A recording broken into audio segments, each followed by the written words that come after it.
Twin paradox. Twin paradox describes a fascinating thought experiment in Einstein's theory of special relativity. The paradox involves identical twins where one twin travels to space at extremely high speeds while the other remains on Earth. According to Einstein's theory, time passes differently for objects moving at different velocities relative to each other. This phenomenon is called time dilation. The traveling twin journeys to a distant star at nearly the speed of light. During this high-speed voyage, time moves more slowly for the space-traveling twin compared to the Earth-bound twin. From the perspective of the twin on Earth, many years pass normally. However, for the twin in the spacecraft, time crawls by much more slowly due to the extreme velocity. When the space-traveling twin finally returns to Earth, a shocking discovery awaits. The twin who remained on Earth has aged significantly more than the twin who traveled through space. The Earth-bound twin might be decades older, while the space-traveling twin has aged only a few years. This creates the paradoxical situation where identical twins are no longer the same age. The paradox becomes more complex when we consider that motion is relative. From the space-traveling twin's perspective, it could appear that Earth is moving away at high speed while they remain stationary. This would suggest that the Earth-bound twin should experience time dilation instead. However, the key difference lies in acceleration and deceleration. The resolution to this apparent contradiction involves understanding that the space-traveling twin must accelerate to reach high speeds, decelerate to turn around at the distant destination, accelerate again for the return journey, and finally decelerate to land back on Earth. These periods of acceleration break the symmetry between the two reference frames. The twin who experiences acceleration is the one who ages less. This paradox has been experimentally verified using atomic clocks on airplanes and satellites. The clocks that travel at high speeds or experience different gravitational fields show measurable time differences compared to stationary clocks. GPS satellites must account for these relativistic effects to maintain accuracy. The twin paradox challenges our everyday understanding of time as a universal constant. It demonstrates that time is not absolute but depends on the observer's motion and gravitational environment. This concept revolutionized physics and our understanding of space and time as interconnected dimensions forming spacetime. The paradox also raises philosophical questions about the nature of reality and observation. It shows that there is no single, correct, way to measure time that applies universally to all observers. Each observer's experience of time is equally valid within their own reference frame. Modern physics has expanded this concept through general relativity, where gravity also affects the flow of time. Stronger gravitational fields cause time to pass more slowly, adding another layer to the time dilation phenomenon. This means that a person living at sea level ages slightly slower than someone living on a mountaintop. The twin paradox remains one of the most compelling examples of how Einstein's theories challenge our intuitive understanding of reality. It demonstrates that the universe operates according to principles that often contradict our everyday experiences and common-sense assumptions about time and space. Paradox of lottery. Paradox of lottery presents a puzzling logical problem about knowledge, belief, and probability that challenges how we think about what we can reasonably claim to know. The paradox emerges from the apparent conflict between individual rationality and collective consistency when dealing with highly improbable events. Consider a standard lottery with millions of tickets where only one ticket will win the jackpot. For any individual ticket, the probability of winning is extraordinarily small, perhaps 1 in several million. Given these overwhelming odds, it seems perfectly rational to believe that any specific ticket will not win. The evidence strongly supports this belief for each individual ticket. Following this logic, we can examine every single ticket in the lottery and conclude that each one will not win. Ticket number 1 will not win. Ticket number 2 will not win. Ticket number 3 will not win. This reasoning continues for every ticket in the lottery. Each individual judgment appears completely reasonable and well-founded based on statistical probability. However, this creates a logical contradiction. If we believe that no individual ticket will win, then we are simultaneously believing that no ticket will win the lottery at all. Yet we know with certainty that exactly one ticket must win. The lottery rules guarantee that there will be a winner. This creates the paradoxical situation where our reasonable individual beliefs lead to an impossible collective conclusion. The paradox highlights the difference between knowledge and rational belief. While we cannot know which specific ticket will win, we do know that some ticket will win.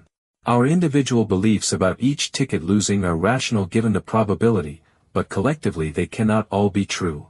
This creates tension between what seems epistemologically justified and what is logically consistent. Various philosophical solutions have been proposed to resolve this paradox. Some philosophers argue that we should not claim to know that individual tickets will lose, even when the probability is extremely low.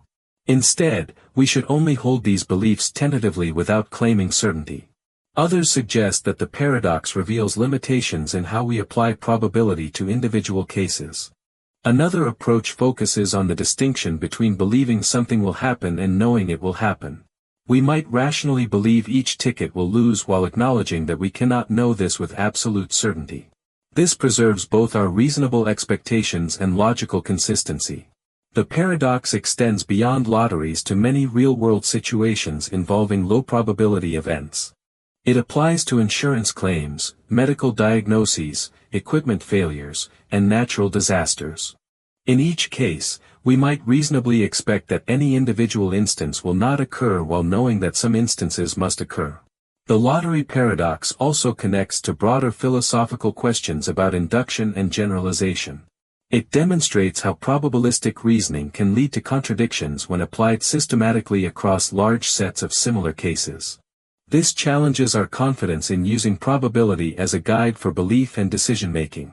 Understanding this paradox helps us recognize the limitations of probabilistic reasoning and the importance of maintaining logical consistency in our belief systems. It encourages more nuanced thinking about uncertainty and the relationship between individual cases and general patterns. The paradox serves as a valuable reminder that rational thinking requires balancing probability, logic, and practical considerations in complex ways. Monty Hall paradox. Monty Hall paradox reveals a counterintuitive probability puzzle that challenges our mathematical intuition and demonstrates how easily our reasoning can mislead us. The paradox originates from a game show scenario where a contestant faces 3 closed doors. Behind one door lies a valuable prize, while the other 2 doors hide worthless items like goats. The game begins when the contestant selects one of the 3 doors. At this point, the probability that their chosen door contains the prize is 1/3, while the probability that the prize lies behind one of the remaining 2 doors is 2/3. This initial probability assessment seems straightforward and matches our intuitive understanding. The crucial twist occurs when the game show host, who knows what lies behind each door, opens one of the remaining doors to reveal a goat. The host always chooses a door that does not contain the prize. Now the contestant faces a decision. They can either stick with their original choice or switch to the other remaining unopened door. Most people intuitively believe that switching makes no difference. After one door is eliminated, it seems logical that each remaining door has an equal 50-50 chance of containing the prize. This reasoning appears sound because we now have 2 doors and 1 prize, suggesting equal probability for each option. However, this intuition is mathematically incorrect. The optimal strategy is always to switch doors. By switching, the contestant increases their probability of winning from 1/3 to 2/3. This counterintuitive result has puzzled mathematicians, statisticians, and the general public for decades. The key to understanding this paradox lies in recognizing that the host's action of opening a door is not random. The host possesses complete information and deliberately chooses a door with a goat. This action does not change the initial probability that the contestant's first choice was correct, which remains 1/3. Consequently, the probability that the prize lies behind the other unopened door becomes 2/3. Think of it this way. Initially, the contestant's chosen door has a 1/3 chance of being correct, meaning there is a 2/3 chance the prize is behind one of the other 2 doors. When the host eliminates one losing door from those 2 options, the entire 2/3 probability concentrates on the single remaining alternative door. This paradox has been verified through computer simulations, mathematical proofs, and countless experiments. The results consistently confirm that switching doors wins approximately 67% of the time, while staying with the original choice wins only 33% of the time. The Monty Hall paradox illustrates several important principles about probability and decision-making. It shows how additional information can dramatically change optimal strategies, even when that information seems irrelevant.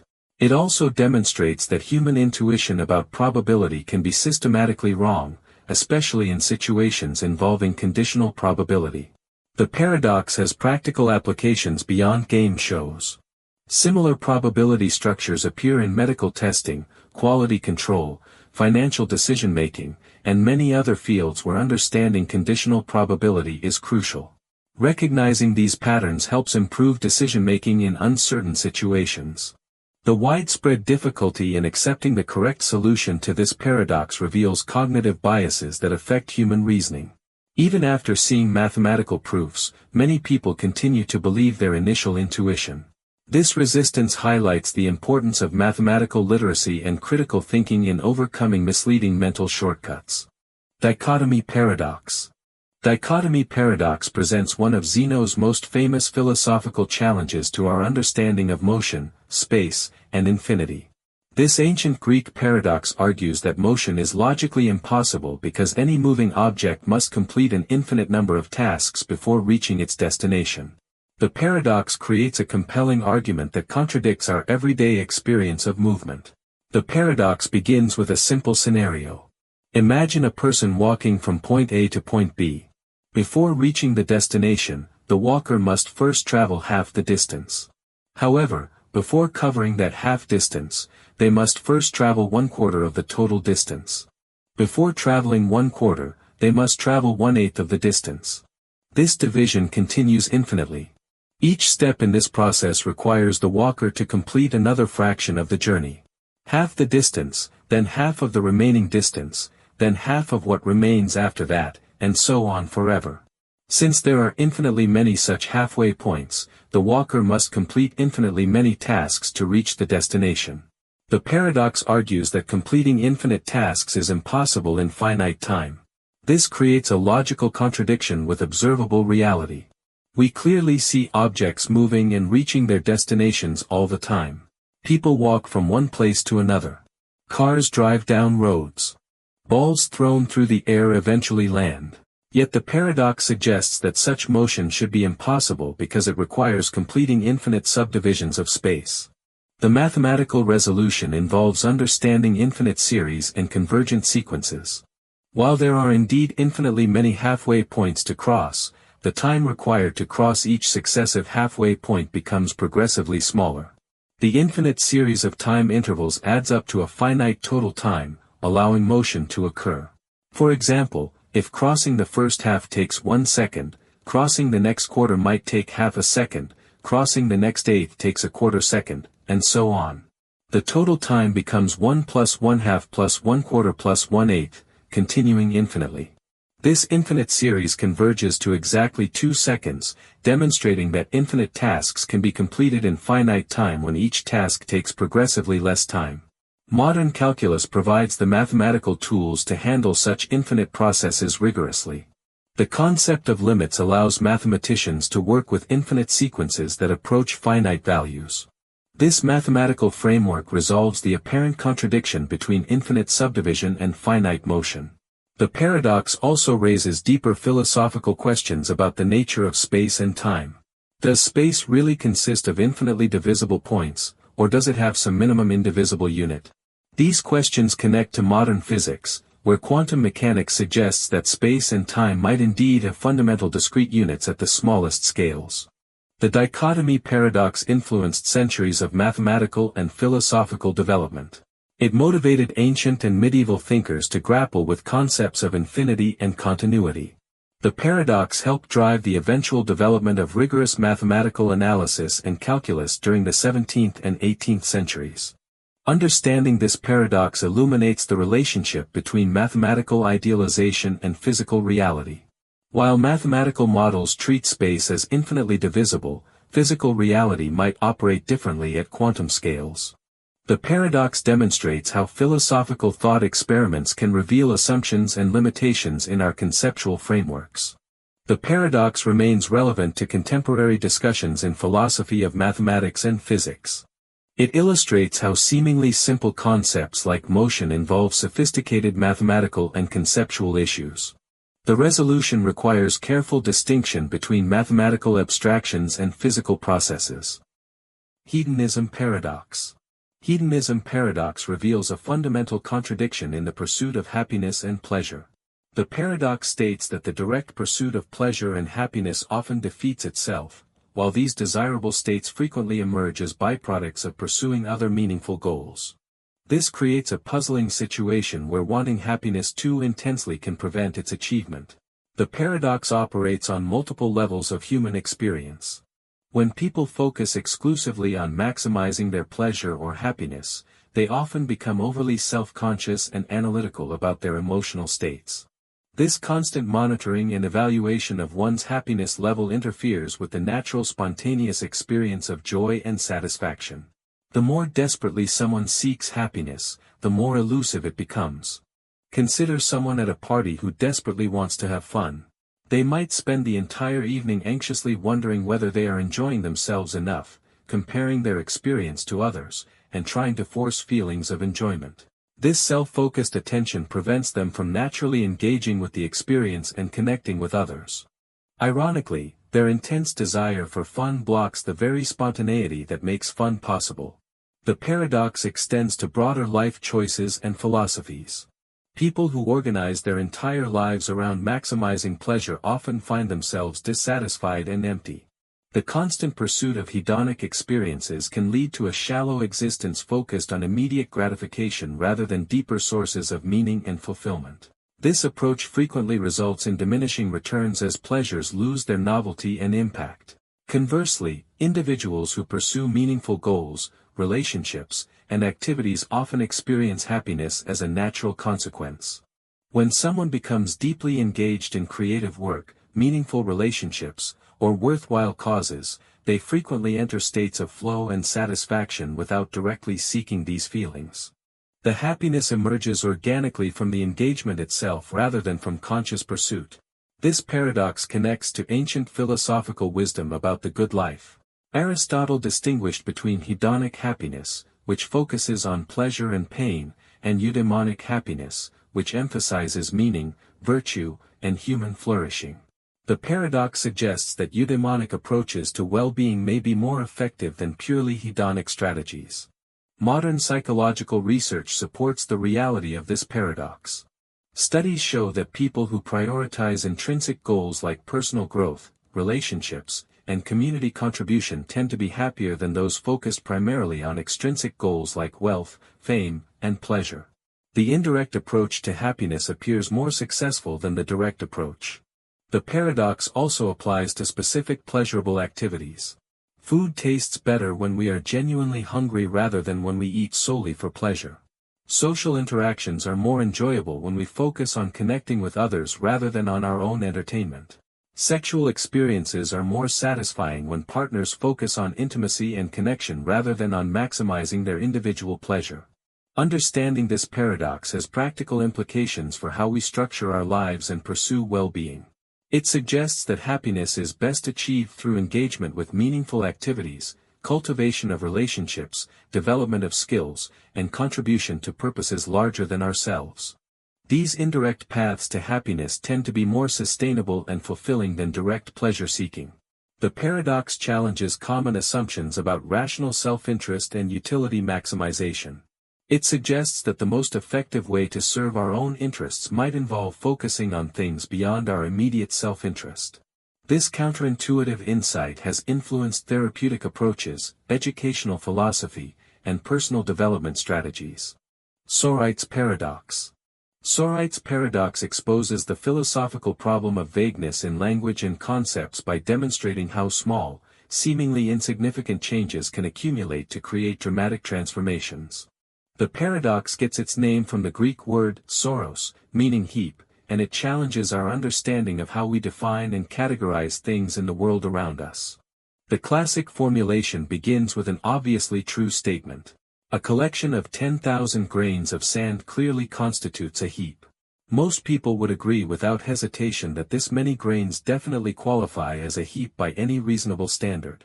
This starting point seems uncontroversial and provides a solid foundation for logical reasoning. The paradox then introduces a principle that also appears reasonable.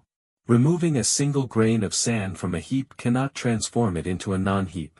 One grain seems far too insignificant to make such a dramatic categorical difference. If 10,000 grains make a heap, then surely 9,999 grains also make a heap. This reasoning appears sound and matches our intuitive understanding. However, applying this principle repeatedly creates serious logical problems. If removing one grain cannot eliminate the heap property, then 9,998 grains must also constitute a heap. Following this logic, 9,997 grains form a heap, as do 9,996 grains, and so on. The reasoning continues inexorably downward through smaller and smaller collections. Eventually, this logic leads to absurd conclusions. By the same reasoning that justified each previous step, we must conclude that 3 grains of sand constitute a heap. 2 grains form a heap. Even a single grain of sand must be considered a heap. Finally, we reach the bizarre conclusion that 0 grains of sand somehow constitute a heap. This demonstrates the fundamental problem of vagueness in human language and conceptual thinking. Many concepts we use daily lack precise boundaries. Terms like heap, tall, bald, rich, old, and countless others represent fuzzy categories rather than sharply defined sets. The paradox reveals how this vagueness can generate logical contradictions when we apply standard reasoning principles. Various philosophical approaches attempt to resolve this paradox. Some philosophers argue that vague predicates have precise but unknown boundaries. Perhaps there is an exact number of grains that constitutes the minimum heap, but we cannot determine this number through casual observation. This approach preserves classical logic but makes strong claims about hidden precision in apparently vague concepts. Other philosophers embrace the vagueness and reject classical logical principles for vague predicates. They develop many-valued logics that allow degrees of truth rather than simple true-false distinctions. In these systems, collections of grains can be more or less heap-like rather than definitively heaps or non-heaps. A third approach suggests that context and practical purposes determine the boundaries of vague concepts. What counts as a heap depends on the situation, the speaker's intentions, and the relevant contrasts being made. This pragmatic solution emphasizes how language serves communication rather than representing fixed metaphysical categories. The Sorite's paradox has practical implications beyond philosophical debate. It appears in legal contexts where courts must determine when someone becomes an adult, when behavior becomes harassment, or when pollution becomes harmful. Medical diagnoses often involve similar vague boundaries between healthy and diseased states. Understanding this paradox encourages more nuanced thinking about categories and definitions. It highlights the limitations of binary thinking and the importance of recognizing gradual transitions in complex phenomena. The paradox demonstrates why precision and context matter in communication and decision-making. Grand Hotel Paradox. Grand Hotel Paradox presents a mind-bending exploration of infinity that challenges our intuitive understanding of numbers, space, and logical possibilities. This mathematical thought experiment, created by mathematician David Hilbert, demonstrates how infinite sets behave in ways that contradict our everyday experience with finite quantities and arrangements. The paradox begins with an imaginary hotel containing infinitely many rooms, numbered 1, 2, 3, and continuing forever. Every single room in this infinite hotel is occupied by a guest. Under normal circumstances with a finite hotel, this situation would mean no additional guests could be accommodated. The hotel would display a "no vacancy" sign and turn away any new arrivals. However, the infinite nature of this hotel allows for seemingly impossible solutions. When a new guest arrives seeking accommodation, the hotel manager devises a clever strategy. All existing guests receive instructions to move from their current room to the room with the next higher number. The guest in room 1 moves to room 2, the guest in room 2 moves to room 3, and so on infinitely. This procedure frees up room 1 for the new arrival while ensuring every existing guest still has accommodation. Despite the hotel being completely full initially, it successfully accommodates an additional guest through this systematic reorganization. Every guest maintains a room, yet the total occupancy increases by one person. The paradox becomes even more extraordinary when infinitely many new guests arrive simultaneously. The manager handles this seemingly impossible situation by moving all existing guests to rooms with even numbers.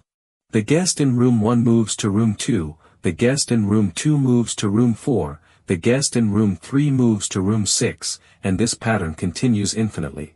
This reorganization frees up all odd-numbered rooms, which are themselves infinite in quantity. The infinitely many new guests can be accommodated in rooms 1, 3, 5, 7, and so on forever. Again, every original guest retains accommodation while infinitely many additional guests find rooms in what was initially a completely occupied hotel. These scenarios demonstrate fundamental properties of infinite sets that distinguish them from finite collections. With infinite sets, adding elements, or even adding infinitely many elements does not necessarily increase the total size in the way we expect. Infinite sets can be placed in one-to-one correspondence with proper subsets of themselves, a property that seems contradictory but is mathematically precise. The paradox illustrates the concept of countable infinity, represented by the mathematical symbol aleph null. This is the smallest type of infinity, corresponding to the number of natural numbers, integers, and rational numbers. Despite having infinitely many rooms, the Grand Hotel deals specifically with this countable type of infinity. Interestingly, there are problems even the Grand Hotel cannot solve. If uncountably many guests arrive, such as a number corresponding to all real numbers, no reorganization can accommodate them all. This limitation reveals the existence of different sizes of infinity, with some infinities being genuinely larger than others. The paradox has practical applications in mathematics, particularly in understanding infinite series, set theory, and the foundations of calculus. It helps mathematicians and students develop intuition about infinite processes and avoid common misconceptions about how infinity behaves in formal mathematical contexts. Beyond mathematics, the Grand Hotel paradox serves as a powerful metaphor for thinking about resources, capacity, and possibility. It suggests that perceived limitations might sometimes be overcome through creative reorganization and systematic thinking, even when initial conditions appear to preclude solutions. Schrödinger's cat. Schrödinger's cat represents one of the most famous and perplexing thought experiments in quantum physics, designed to illustrate the bizarre implications of quantum mechanics when applied to everyday objects. Austrian physicist Erwin Schrödinger created this paradox to demonstrate what he considered the absurd consequences of certain interpretations of quantum theory. The thought experiment involves a sealed box containing a cat along with a diabolical device. Inside the box sits a Geiger counter connected to a hammer positioned above a flask of poison. The Geiger counter monitors a radioactive atom that has exactly a 50% probability of decaying within 1 hour. If the atom decays, the Geiger counter detects the radiation and triggers the hammer to break the poison flask, killing the cat. If the atom does not decay, the cat remains alive. According to quantum mechanics, before observation, the radioactive atom exists in a superposition of states. It is simultaneously both decayed and not decayed until someone measures or observes it. This fundamental principle of quantum physics suggests that particles can exist in multiple contradictory states at the same time, with observation causing the superposition to collapse into one definite state. Following this quantum logic to its conclusion creates a paradoxical situation. Since the cat's fate depends entirely on the atom's state, and the atom exists in superposition, the cat must also exist in superposition. Before anyone opens the box to check, the cat is simultaneously both alive and dead. This conclusion violates our everyday experience and common sense understanding of reality. The paradox highlights the measurement problem in quantum mechanics. In the microscopic quantum world, superposition appears to be a verified reality. Particles routinely exist in multiple states simultaneously, and experiments consistently confirm these quantum predictions. However, we never observe such superpositions in the macroscopic world of everyday experience. Schrödinger intended this thought experiment as a critique of the Copenhagen interpretation of quantum mechanics, which was the dominant explanation at the time. He wanted to demonstrate that applying quantum principles to macroscopic objects leads to ridiculous conclusions, suggesting that something important was missing from the theory. Various interpretations of quantum mechanics attempt to resolve this paradox differently. The Copenhagen interpretation suggests that the act of opening the box and observing the cat causes the superposition to collapse into one definite state. The many worlds interpretation proposes that both outcomes occur simultaneously in parallel universes, with observers experiencing only one branch of reality. Other approaches include objective collapse theories, which suggest that superpositions naturally break down above certain size or complexity thresholds, and hidden variable theories, which propose that particles have definite properties we simply cannot measure directly. Each interpretation offers different solutions to the cat paradox. Modern physics has made significant progress in understanding the boundary between quantum and classical behavior. Decoherence theory explains how interactions with the environment cause quantum superpositions to break down rapidly for large objects.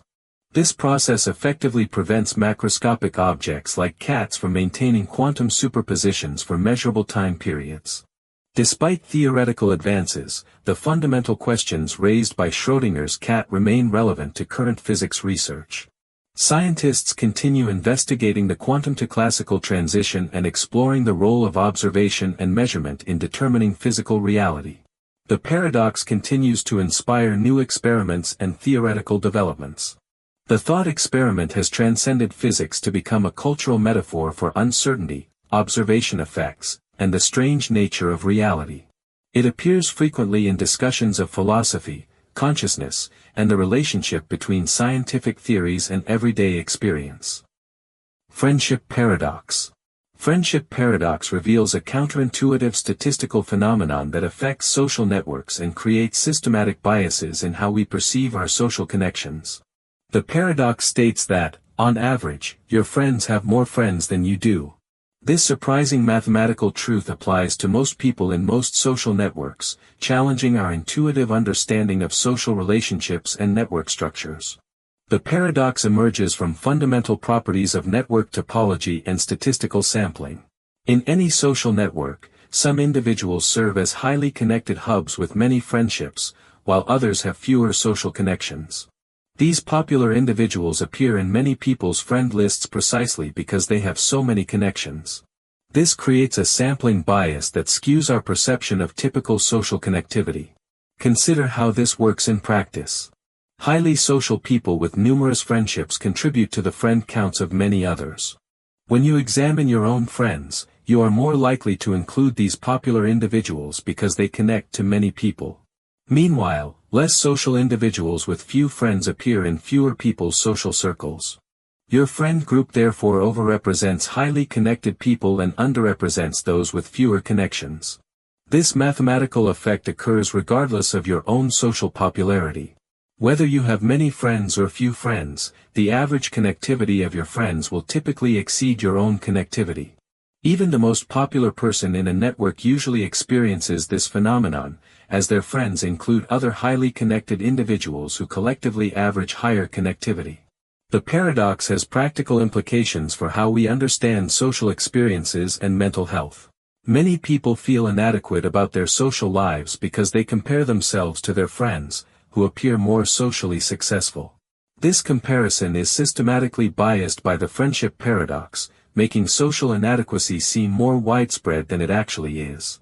Social media platforms amplify this effect dramatically. Online networks make friend counts visible and easily comparable, intensifying feelings of social inadequacy. Users see their friends posting about parties, gatherings, and social events, creating the impression that everyone else has more active social lives. The friendship paradox explains why these impressions are mathematically inevitable rather than accurate reflections of social reality. The same principle applies beyond friendship to many other network properties. Your friends are likely to be richer, more attractive, and more successful than you are, on average. This occurs because wealth, attractiveness, and success often correlate with social connectivity. Popular people tend to have advantages in multiple domains, and these advantages make them overrepresented in social networks. Understanding the friendship paradox helps explain various social phenomena and psychological biases. It contributes to feelings of relative deprivation, social comparison difficulties, and unrealistic expectations about normal social experiences. Recognizing this mathematical bias can help people develop more realistic perspectives on their social lives and relationships. The paradox also affects research and policy decisions. Surveys that sample through social networks systematically overrepresent highly connected individuals, potentially skewing results about attitudes, behaviors, and social conditions. Researchers must account for these sampling biases when drawing conclusions about populations based on network data. Marketing and social influence campaigns can exploit the friendship paradox strategically. By targeting highly connected individuals, campaigns can create the impression that products, ideas, or behaviors are more popular than they actually are. The mathematical structure of social networks amplifies the visibility of highly connected people's choices and opinions. Recent research has extended the friendship paradox to online networks, professional relationships, and various forms of social interaction. The principle appears robust across different types of networks and social contexts, making it a fundamental feature of how social connections structure our perceptions of social reality. Tolerance paradox. Tolerance paradox presents a fundamental philosophical dilemma about the limits and contradictions inherent in the concept of tolerance. The paradox asks whether a tolerant society should tolerate intolerance, and it reveals the logical tensions that arise when we try to maintain unlimited tolerance as a social principle. This question has profound implications for democratic societies, free speech, and social cohesion. The paradox emerges from the apparent contradiction between tolerating all viewpoints and protecting tolerance itself. If a society commits to unlimited tolerance, it must tolerate even those who actively seek to destroy tolerance and establish intolerant systems. However, allowing intolerant groups to gain power could ultimately eliminate tolerance entirely from society, defeating the original goal of maintaining a tolerant environment. Philosopher Karl Popper articulated this dilemma clearly in his work on open societies. He argued that unlimited tolerance inevitably leads to the disappearance of tolerance. Intolerant movements can exploit tolerant societies' openness to spread their message, gain followers, and eventually seize power. Once in control, these movements typically eliminate the very tolerance that allowed their rise. The paradox becomes particularly challenging when applied to concrete political and social situations. Should democracies allow anti-democratic parties to participate in elections? Should universities provide platforms for speakers who advocate against academic freedom? Should communities tolerate groups that promote hatred toward minorities? Each scenario forces difficult choices between competing values and principles. History provides sobering examples of how this paradox plays out in practice. The Weimar Republic's commitment to democratic tolerance allowed the Nazi Party to gain power through legal means. The Nazis then used their authority to dismantle democratic institutions and establish a thoroughly intolerant regime. This historical precedent illustrates the potentially devastating consequences of unlimited tolerance. However, restricting tolerance also creates serious problems and risks. Who decides which viewpoints are too intolerant to deserve tolerance? How do we prevent the suppression of legitimate dissent and minority opinions? These questions highlight the difficulty of drawing principled lines between acceptable and unacceptable forms of intolerance. Various philosophical approaches attempt to resolve this paradox. Some argue for a minimal threshold approach, where tolerance extends to all viewpoints except those that directly threaten the basic framework of tolerance itself. Others propose procedural solutions, focusing on tolerating diverse viewpoints while prohibiting certain methods of advocacy like violence or intimidation. The paradox connects to broader questions about the foundations of liberal democracy and pluralism. Democratic societies depend on citizens sharing certain basic commitments to peaceful discourse, majority rule with minority rights, and the possibility of changing governments through elections. The tolerance paradox asks whether these foundational commitments require defending against those who reject them entirely. Modern applications of the tolerance paradox include debates about hate speech regulation, social media content moderation, and responses to extremist groups. Technology platforms face daily decisions about which content to allow and which to remove, often invoking tolerance paradox reasoning. These decisions affect millions of users and shape public discourse in significant ways. Educational institutions grapple with similar dilemmas when determining which speakers to invite, which student groups to recognize, and how to respond to controversial viewpoints on campus.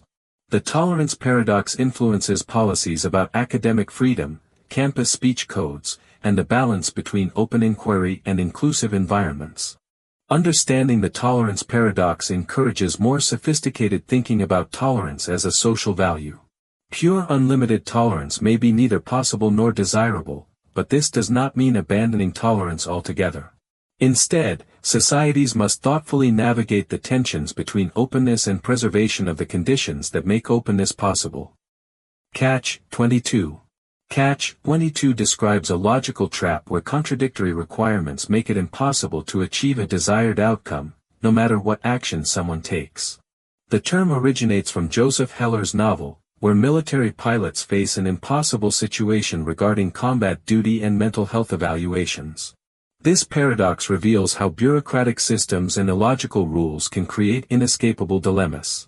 The original Catch-22 involves pilots who want to avoid dangerous combat missions by claiming mental unfitness for duty. Military regulations allow pilots to be excused from flying if they are declared mentally unfit. However, pilots must request the mental health evaluation themselves to begin this process. The catch emerges from the military's reasoning about what constitutes mental fitness. According to the military logic, any pilot who requests to avoid dangerous combat missions demonstrates rational self-preservation instincts and sound mental judgment. Therefore, requesting the evaluation proves mental fitness and disqualifies the pilot from being excused from duty. Conversely, pilots who do not request evaluation and willingly fly dangerous missions might be considered mentally unfit, but they cannot be excused because they have not requested evaluation. This creates an impossible situation where the very act of seeking help proves you do not need help, while not seeking help makes you ineligible for help. The pilots are trapped in a logical loop where both possible actions lead to the same undesired outcome of continued combat duty. The broader concept of Catch-22 situations appears throughout many areas of life. Job seekers often encounter requirements for experience to get entry-level positions, but they cannot gain experience without getting hired first.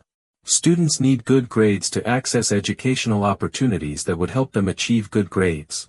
Entrepreneurs need business success to access capital, but they need capital to achieve business success. Financial systems frequently create Catch-22 scenarios. People need credit history to obtain loans, but they need loans to build credit history. Individuals require employment to secure housing, but they need stable housing to maintain employment. These circular requirements trap people in disadvantageous positions regardless of their efforts or abilities. Bureaucratic institutions seem particularly prone to generating Catch-22 situations. Government agencies may require documentation to obtain services, while simultaneously requiring those same services to obtain the necessary documentation. Insurance companies might deny coverage for conditions that require the coverage to treat, or require pre-existing relationships with doctors who will not see patients without insurance. The psychological impact of Catch-22 situations can be devastating.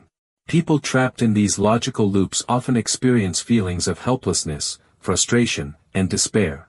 The apparent impossibility of escape can lead to giving up entirely or making increasingly desperate attempts to break free from the contradictory requirements. Understanding Catch-22 scenarios helps identify systemic problems in organizations and social structures. These situations often arise from conflicting goals, poor communication between different parts of systems, or rules created without considering their practical implementation. Recognizing these patterns can guide efforts to reform problematic systems.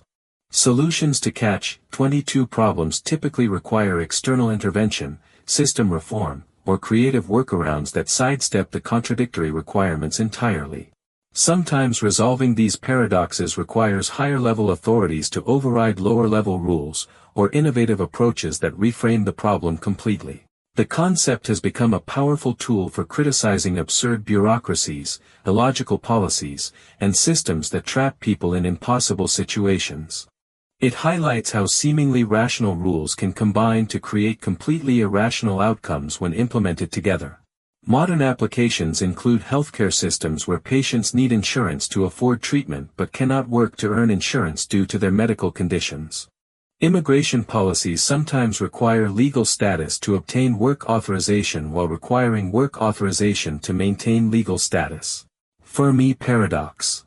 Fermi paradox poses one of the most profound questions about our place in the universe by highlighting the apparent contradiction between the high probability of extraterrestrial civilizations and the complete absence of evidence for their existence.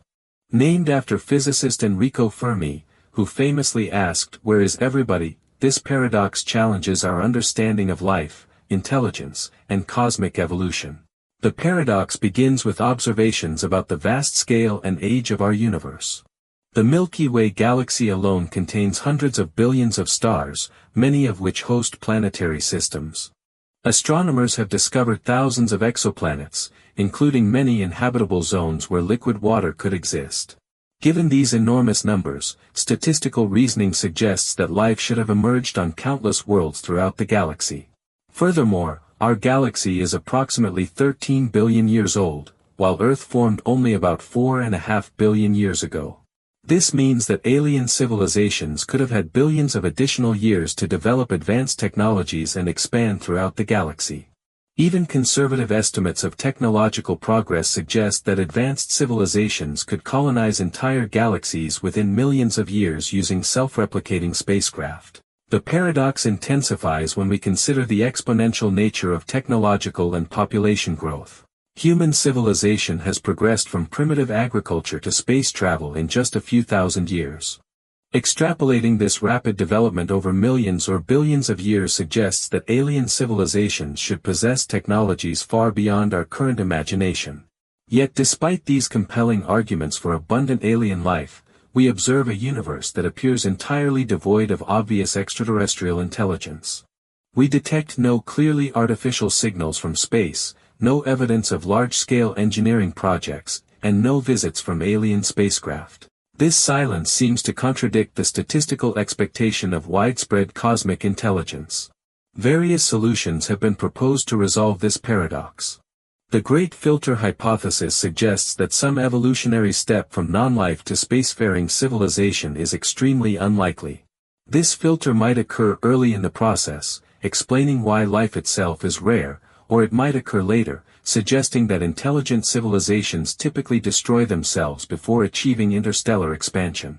Another possibility involves the zoo hypothesis, which proposes that advanced alien civilizations deliberately avoid contact with primitive species like humans. According to this theory, Earth exists within a kind of cosmic nature preserve where aliens observe us without interference, similar to how we might study animals in protected habitats. The rare Earth hypothesis argues that complex life requires an extraordinarily specific combination of conditions that rarely occur together. Factors like planetary size, orbital stability, magnetic field strength, atmospheric composition, and asteroid bombardment patterns might need to align perfectly for intelligent life to evolve and survive. Technological solutions suggest that advanced civilizations might communicate using methods we have not yet discovered or recognized. They might use neutrino beams, gravitational waves, or other exotic communication channels that our current technology cannot detect. Alternatively, they might have transcended physical existence entirely, uploading their consciousness to digital substrates that require minimal physical resources. The paradox also raises disturbing possibilities about the future of intelligent civilizations. Perhaps technological advancement inevitably leads to self-destruction through warfare, environmental collapse, or other catastrophic events. This dark forest theory suggests that civilizations remain silent to avoid attracting the attention of hostile aliens who might destroy potential competitors. Recent developments in astrobiology and exoplanet research continue to refine our understanding of this paradox. Discoveries of potentially habitable worlds and organic molecules in space strengthen arguments for widespread life, while continued silence deepens the mystery of missing alien civilizations. The Fermi paradox has profound implications for humanity's long-term survival and cosmic significance. It forces us to confront questions about our uniqueness, our responsibility as potentially one of the few intelligent species, and the challenges we must overcome to avoid our own extinction and achieve interstellar civilization. Value paradox. Value paradox demonstrates a fundamental contradiction in economic theory about how we determine the worth of goods and services. The paradox reveals that items essential for human survival often have very low market prices, while luxuries that are completely unnecessary for life command extremely high prices. This creates a puzzling disconnect between utility and value that has challenged economists for centuries. Water provides the classic example of this paradox. Water is absolutely essential for human survival. No person can live more than a few days without it. Every human being requires water for basic biological functions. Despite this critical necessity, water typically costs very little in most markets. People can purchase large quantities of water for minimal expense. Diamonds present the opposite situation. These precious stones serve no essential function for human survival or well-being. People lived perfectly well for thousands of years without owning diamonds. Yet diamonds command extraordinarily high prices in markets around the world.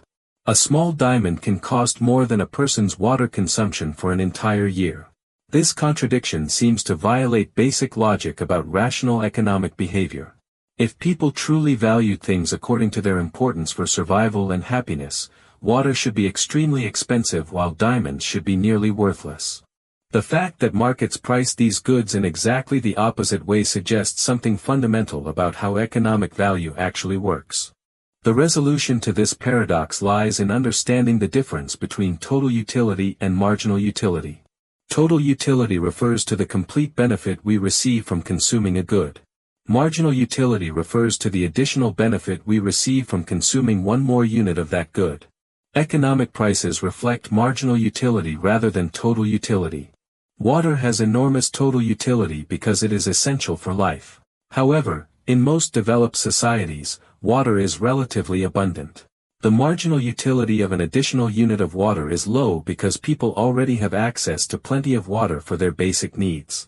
Adding one more glass of water provides little additional benefit to someone who already has adequate water supplies.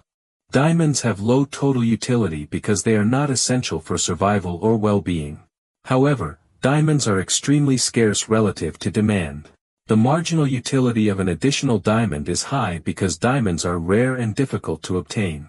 People who want diamonds face significant scarcity, making each additional diamond highly valuable. This principle applies broadly throughout economic systems.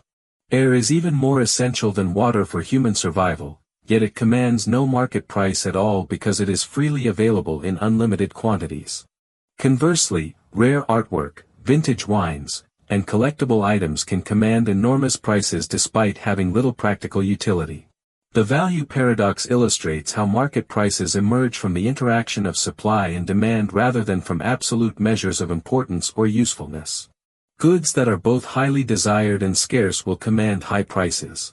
Goods that are abundant, regardless of their importance, will have low prices. This explains why professional athletes earn more than teachers, despite most people agreeing that education is more important than entertainment. Understanding this paradox has practical implications for personal financial decisions and public policy. It explains why essential services like healthcare and education often struggle with funding while luxury industries can be extremely profitable. The paradox also helps explain income inequality, as people who control scarce and desired resources can command much higher compensation than those who provide abundant services. The paradox reveals limitations in using market prices as measures of social value or importance. Markets efficiently allocate scarce resources, but they do not necessarily reflect what society most values or needs. This disconnect creates ongoing tensions in economic policy between market outcomes and social priorities. Modern applications of the value paradox include discussions about pricing for essential medicines, internet access, and educational resources. Understanding the difference between total and marginal utility helps explain why life-saving drugs can be extremely expensive while entertainment apps are often free or cheap. Paradox of thrift. Paradox of thrift reveals a troubling contradiction between individual financial wisdom and collective economic well-being. The paradox demonstrates how actions that are prudent and beneficial for individuals can become harmful when adopted by everyone simultaneously. This creates a situation where rational personal behavior leads to irrational collective outcomes that hurt everyone involved. Individual saving represents one of the most fundamental principles of personal financial responsibility. People who save money prepare for emergencies, fund future purchases, and build long-term wealth. Saving allows individuals to smooth consumption over time, avoid debt, and achieve financial security. Every financial advisor recommends saving as essential for personal economic health. However, the paradox emerges when everyone in society decides to increase their saving rates simultaneously. Consumer spending drives most modern economies, typically accounting for 60 to 70% of total economic activity. When large numbers of people reduce their spending to increase their savings, total demand for goods and services falls dramatically throughout the economy. This reduction in consumer demand creates a cascade of negative economic effects. Businesses experience declining sales and profits, leading them to reduce production and lay off workers. Unemployed workers have even less income to spend, further reducing demand. The economy enters a downward spiral where attempts to save more money result in everyone having less money to save. The paradox becomes self-reinforcing as economic conditions deteriorate. Rising unemployment and business failures make people feel less secure about their financial future, encouraging them to save even more. This increased desire to save further reduces spending, worsening the economic downturn. The collective attempt to become more financially secure makes everyone less secure. Economist John Maynard Keynes identified this paradox as a fundamental flaw in the assumption that what works for individuals automatically works for entire economies. He argued that economic systems require sufficient aggregate demand to maintain employment and production. When everyone tries to save simultaneously, they collectively reduce the income available for anyone to save. The paradox explains why economic recessions can persist and deepen despite people making rational individual decisions. During uncertain times, it makes perfect sense for individuals to reduce spending and increase saving. However, when millions of people make this same rational choice, their collective behavior prolongs and worsens the economic problems they are trying to protect themselves against. Government fiscal policy attempts to counteract this paradox during economic downturns. When private individuals and businesses increase their saving rates, governments can maintain aggregate demand by increasing their own spending or reducing taxes. This government intervention aims to offset the reduction in private spending that occurs during recessions.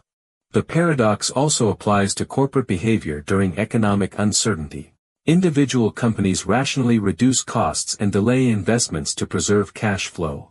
However, when most companies adopt these defensive strategies simultaneously, they collectively reduce employment and business investment throughout the economy, making conditions worse for everyone. Understanding the paradox of thrift helps explain why economic recoveries can be slow and difficult. Even after economic conditions begin to improve, people and businesses may remain cautious about spending and investing. This continued thriftiness can slow the recovery process and prevent the economy from returning quickly to full employment and production. The paradox has important implications for economic policy and social coordination. It demonstrates how individual rationality can lead to collective irrationality, requiring institutions and policies that consider system-wide effects rather than just individual outcomes. This insight supports arguments for counter-cyclical government policies and social safety nets that help maintain spending during economic downturns. Modern applications of this paradox include discussions about household debt levels, corporate cash hoarding, and international trade imbalances. Countries that export more than they import are essentially saving by accumulating foreign currency reserves, but when many countries try to do this simultaneously, it creates global economic imbalances and reduced trade.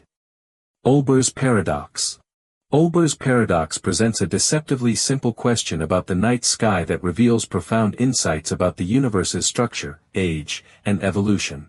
The paradox asks why the night sky appears dark if the universe contains an infinite number of stars distributed uniformly throughout infinite space.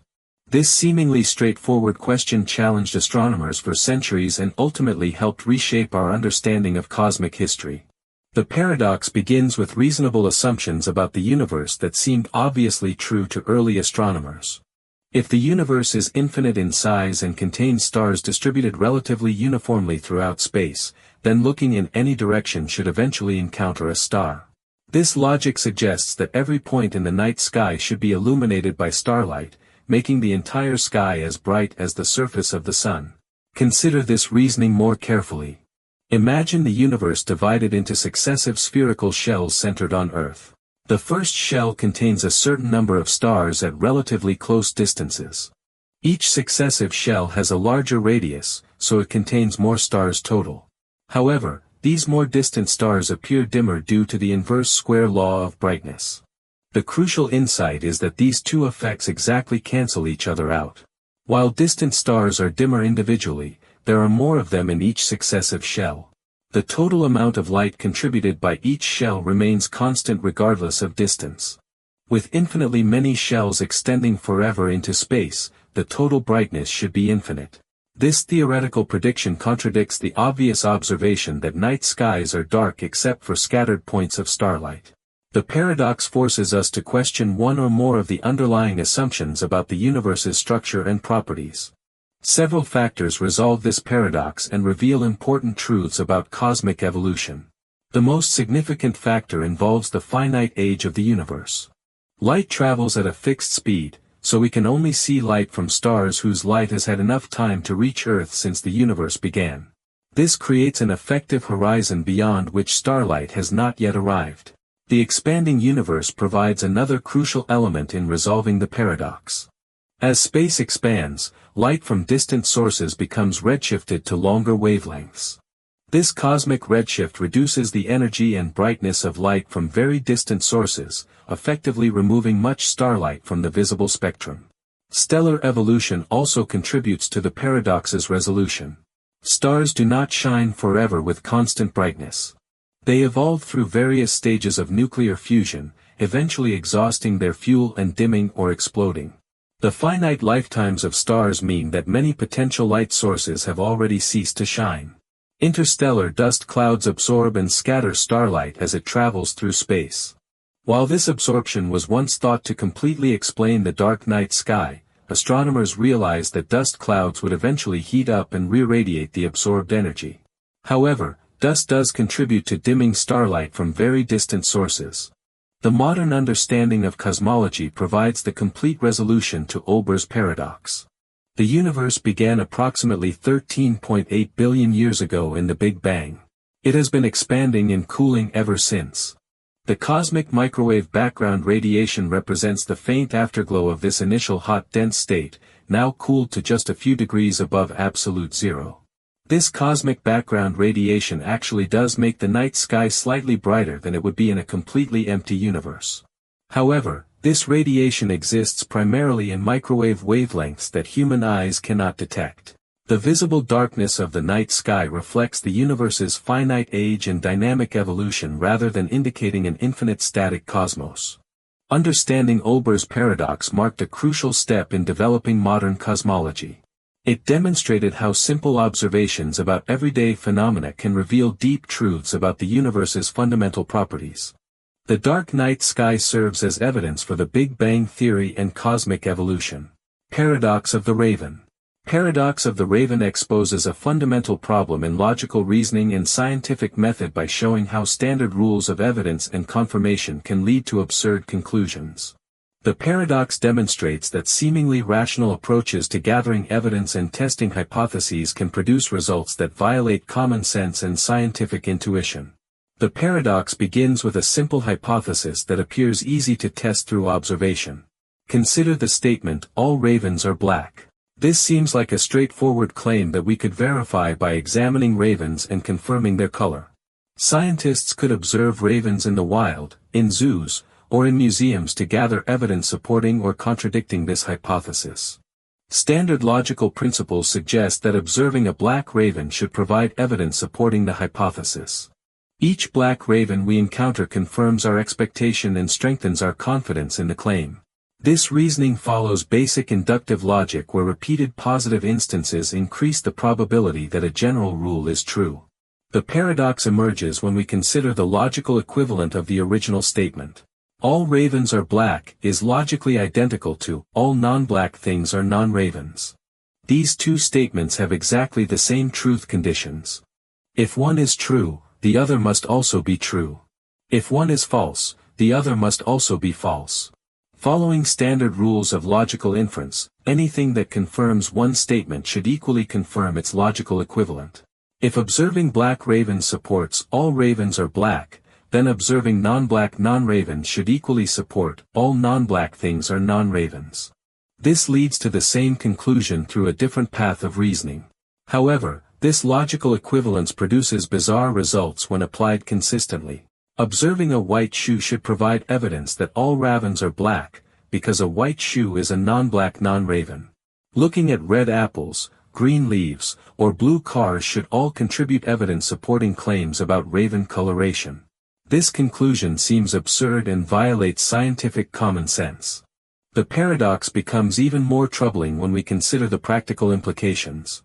Someone could gather evidence about ravens without ever observing a single raven. They could examine thousands of non-black objects in their house, confirming that none of them are ravens, and claim to have strong evidence that all ravens are black. This approach seems to make a mockery of empirical investigation. Various philosophical approaches attempt to resolve this paradox while preserving rational principles of evidence and confirmation. Some philosophers argue that the problem lies in treating all evidence as equally relevant regardless of context. Observing white shoes might technically confirm statements about ravens, but this evidence is far less relevant than direct observations of actual ravens. Bayesian approaches to the paradox focus on prior probabilities and the informativeness of different types of evidence. While white shoes technically confirm that all ravens are black, this confirmation is extremely weak because we already expect most objects to be non-ravens regardless of their color. The evidence provides almost no new information about the relationship between ravens and blackness. Another resolution emphasizes the importance of background knowledge in scientific context. In practice, scientists bring extensive knowledge about biology, genetics, and animal characteristics to their investigations. This background knowledge helps distinguish between relevant and irrelevant evidence when testing specific hypotheses. The paradox also highlights differences between logical validity and scientific methodology. While the reasoning in the paradox is logically valid, it fails to capture how scientists actually gather and evaluate evidence. Real scientific practice involves much more sophisticated approaches to hypothesis testing that consider experimental design, control groups, and theoretical frameworks. Understanding the paradox of the raven helps clarify the relationship between logic and empirical investigation. It demonstrates that formal logical rules, while important, are insufficient for capturing all aspects of rational inquiry. Scientific reasoning requires additional principles beyond pure logic to distinguish meaningful evidence from irrelevant technicalities. The paradox continues to influence discussions in philosophy of science, artificial intelligence, and machine learning. It raises important questions about how automated systems should evaluate evidence and update beliefs based on new information. Paradox of enrichment. Paradox of enrichment reveals a counterintuitive ecological phenomenon where adding nutrients or resources to an ecosystem can actually destabilize it and reduce biodiversity. The paradox demonstrates that environmental improvements intended to help natural systems can sometimes trigger unexpected negative consequences that ultimately harm the very species and habitats they were meant to protect. The paradox operates through complex interactions between predators and prey in ecological food webs. When nutrients are added to an ecosystem, they typically increase the growth and reproduction rates of primary producers like plants and algae. This increased primary productivity provides more food for herbivores, which should theoretically support larger and more stable animal populations throughout the ecosystem. However, the reality often differs dramatically from these expectations. As primary productivity increases, herbivore populations grow rapidly due to abundant food supplies. This population boom provides more prey for carnivores, which then experience their own population explosion. The increased predation pressure can become so intense that it actually drives herbivore populations to dangerously low levels or even local extinction. When herbivore populations crash due to excessive predation, the carnivore populations that depend on them also collapse from lack of food. This creates dramatic population cycles where both predator and prey species experience extreme booms and busts rather than stable coexistence. These violent fluctuations can eliminate species from the ecosystem entirely, reducing biodiversity despite the initial increase in available resources. The mathematical models underlying this paradox involve complex nonlinear dynamics that can produce chaotic behavior. Small changes in nutrient input can trigger disproportionately large changes in population dynamics. Systems that appear stable under moderate nutrient levels can suddenly become highly unstable when nutrient input crosses critical thresholds. Real-world examples of the paradox of enrichment appear in many different ecological contexts. Agricultural runoff containing nitrogen and phosphorus fertilizers enters lakes and rivers, initially boosting plant growth. However, this eutrophication often leads to algal blooms, oxygen depletion, and fish kills rather than improved aquatic ecosystems. The added nutrients destabilize the system instead of enhancing it. Urban environments provide another example where well-intentioned resource additions can backfire. Parks and gardens with abundant food sources can support large populations of certain species while creating conditions that favor aggressive competitors or predators. This can reduce overall species diversity even in areas specifically designed to support wildlife. The paradox challenges common assumptions about conservation and environmental management.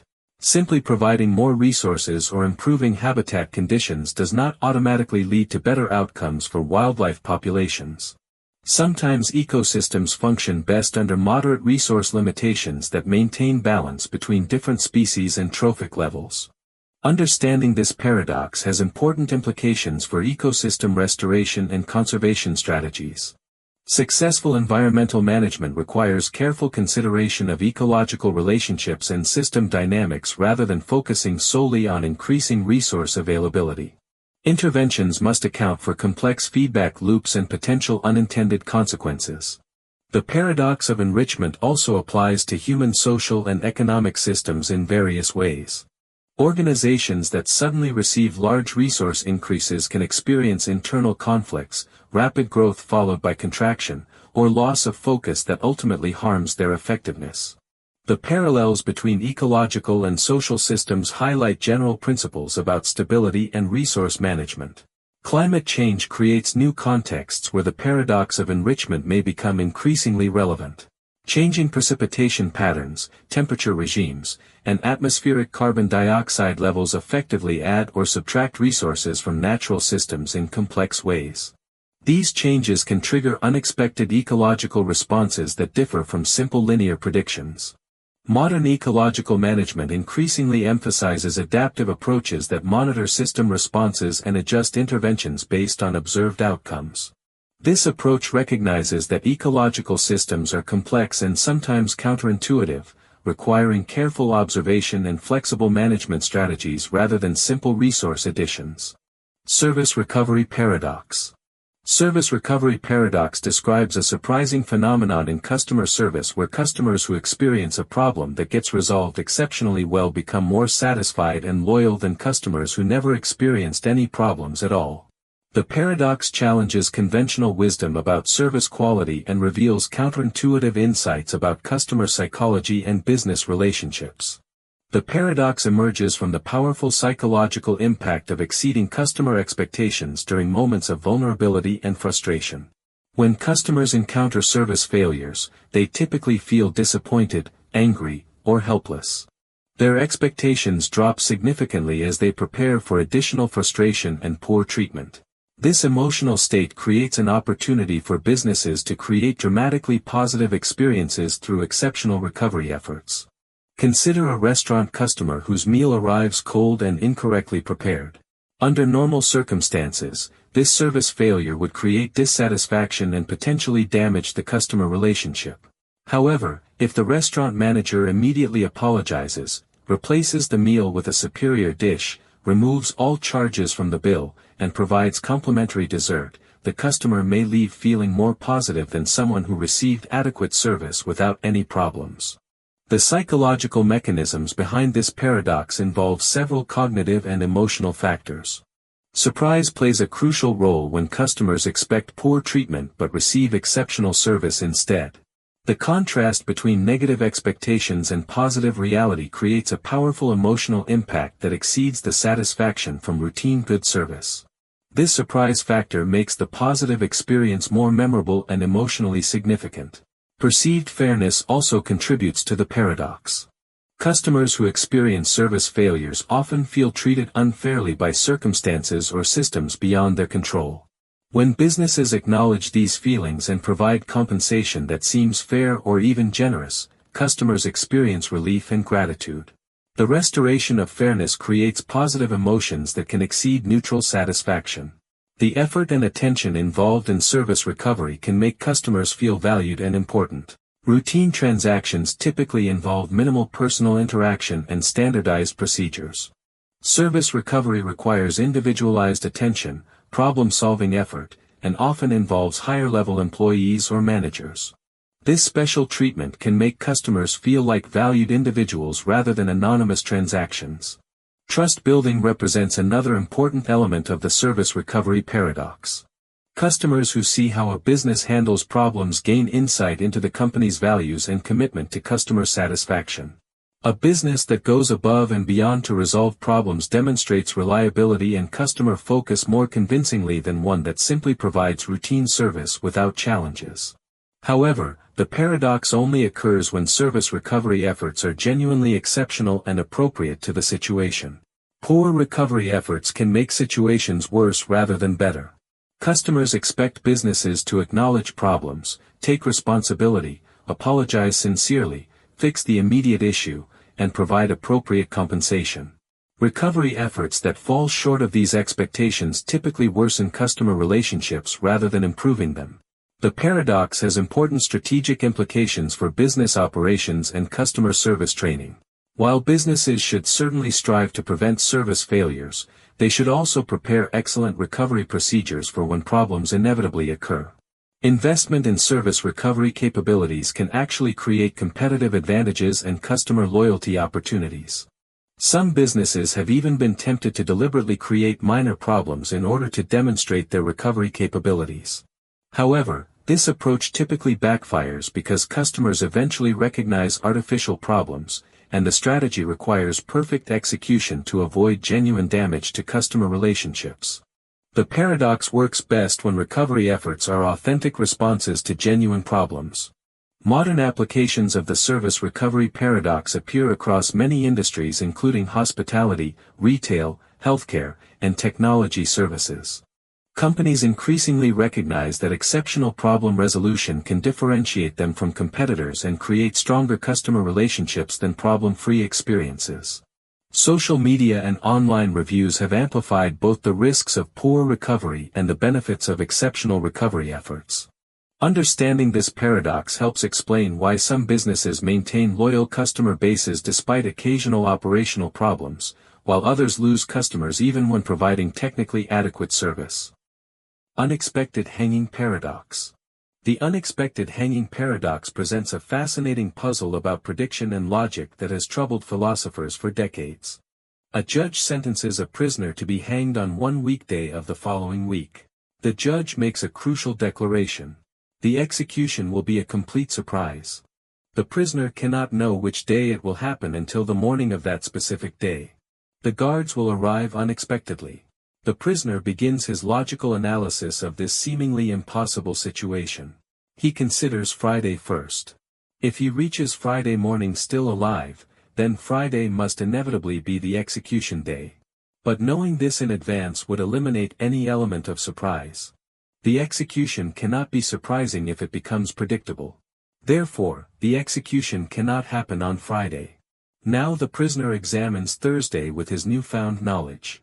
If he survives until Thursday morning and Friday is definitively ruled out, then Thursday becomes the only remaining possibility for his execution. Again, this complete predictability would destroy any surprise element. The judge's promise would be broken. So Thursday becomes equally impossible under these logical constraints. The prisoner continues this methodical backward reasoning through each remaining day. Wednesday becomes entirely predictable if both Thursday and Friday are eliminated from consideration. Tuesday becomes obvious if Wednesday is also ruled out. Monday becomes certain if all other days prove impossible. Following this seemingly flawless logic, no day of the week can possibly work for a truly surprising execution. The prisoner reaches a confident conclusion. He will never be executed at all. The judge's promise contains an internal logical contradiction. No execution can satisfy the requirement of being both scheduled and surprising. The prisoner relaxes completely, satisfied with his brilliant reasoning. He stops worrying about his fate entirely.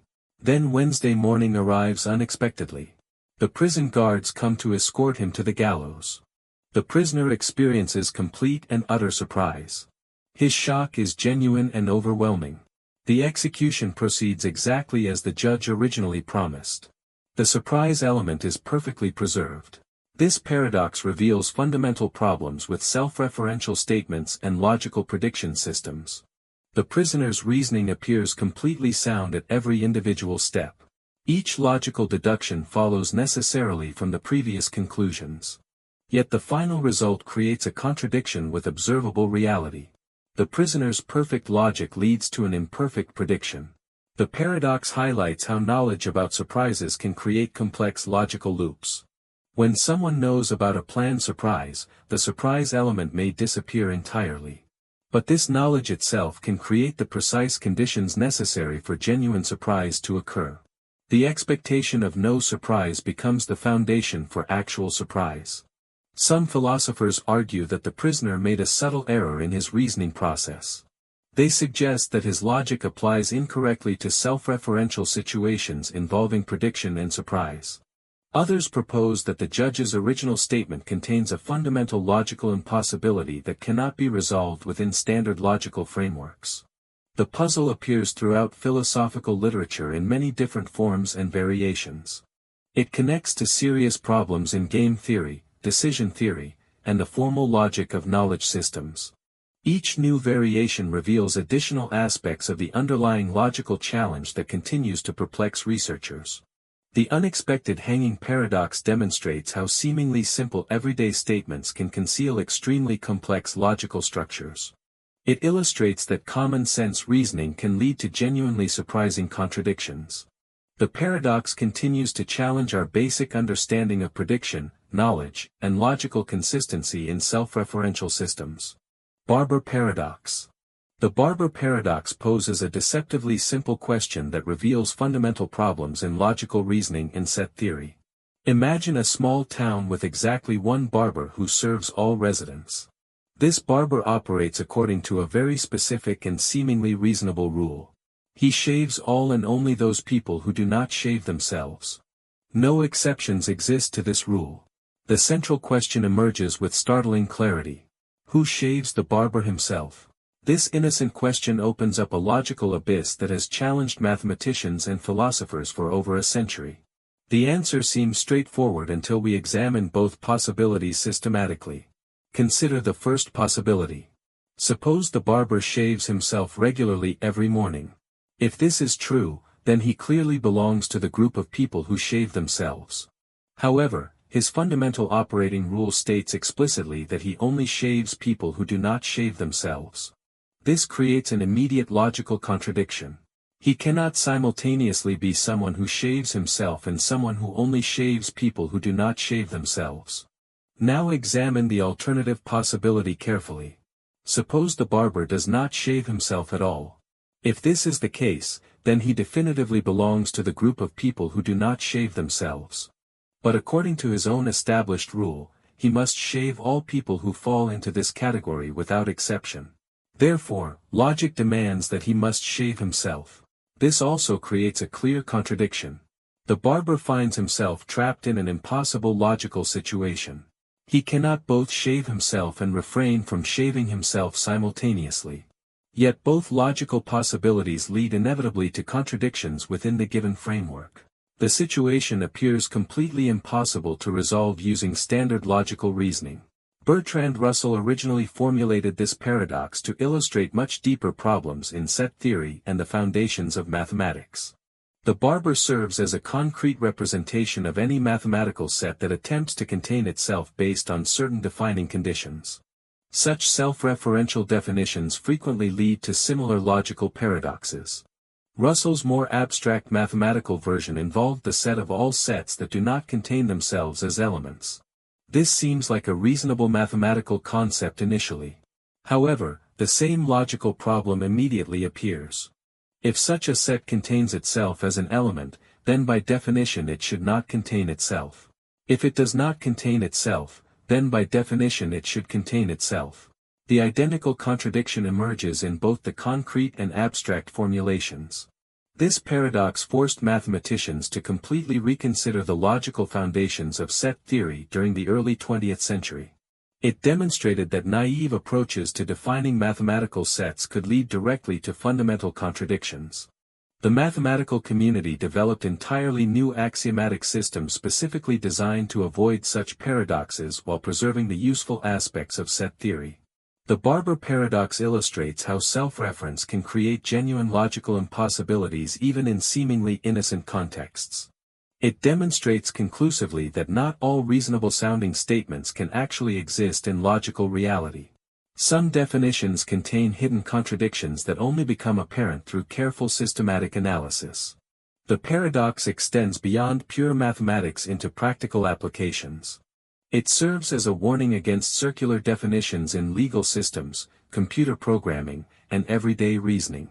Any system that references itself in its own definition must be constructed extremely carefully to avoid similar contradictions.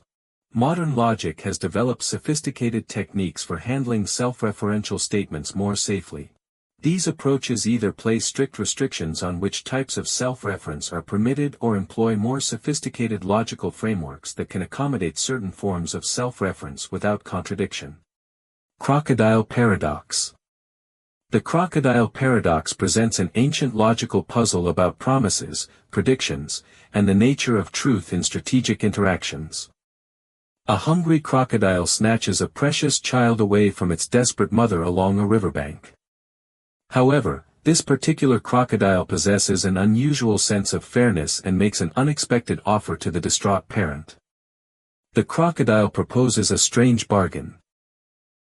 It promises to return the child safely if and only if the mother can correctly predict exactly what the crocodile will decide to do. The mother must make her prediction first. If her prediction proves accurate, she gets her child back immediately. If her prediction proves incorrect, she loses the child forever. The mother faces a crucial strategic choice that will determine her child's fate. She must carefully predict the crocodile's future action based on the terms of their agreement. The stakes could not be higher for her decision. Consider the mother's first possible response. She might optimistically predict that the crocodile will return her child. If this prediction proves correct, then the crocodile must indeed return the child according to its original promise. The agreement would be fulfilled perfectly. If her prediction proves wrong, then the crocodile rightfully keeps the child according to the established terms. This scenario appears logically straightforward and unproblematic. Now consider the mother's second possible response, which creates the paradox. Suppose she pessimistically predicts that the crocodile will not return her child. This seemingly simple prediction generates an immediate logical nightmare for everyone involved. If her prediction is correct, then the crocodile should return the child according to the original promise. Correct predictions earn the reward of return. However, returning the child would immediately make her prediction false. She predicted non-return, but return actually occurred. If her prediction becomes false, then the crocodile should keep the child according to the agreement terms. Alternatively, if her prediction is false, then the crocodile should keep the child according to the established rules. False predictions result in permanent loss. But keeping the child would make her prediction perfectly accurate. She predicted non-return, and non-return actually occurred. If her prediction becomes true, then the crocodile should return the child according to the promise. The crocodile faces an absolutely impossible logical situation when confronted with the mother's prediction of non-return. Keeping the child makes the prediction true, which means the child should be returned. Returning the child makes the prediction false, which means the child should be kept. Neither action satisfies the logical requirements of the original agreement. This paradox illustrates fundamental problems with conditional promises that depend on self-referential predictions. The crocodile's offer seems perfectly reasonable and fair until it encounters a prediction that refers to its own violation. The logical structure of the agreement completely breaks down under this type of self-reference. Ancient Greek philosophers used this paradox extensively to explore the nature of truth, logical consistency, and the limits of rational discourse. It demonstrates how seemingly simple agreements can contain deeply hidden contradictions that only emerge under specific circumstances.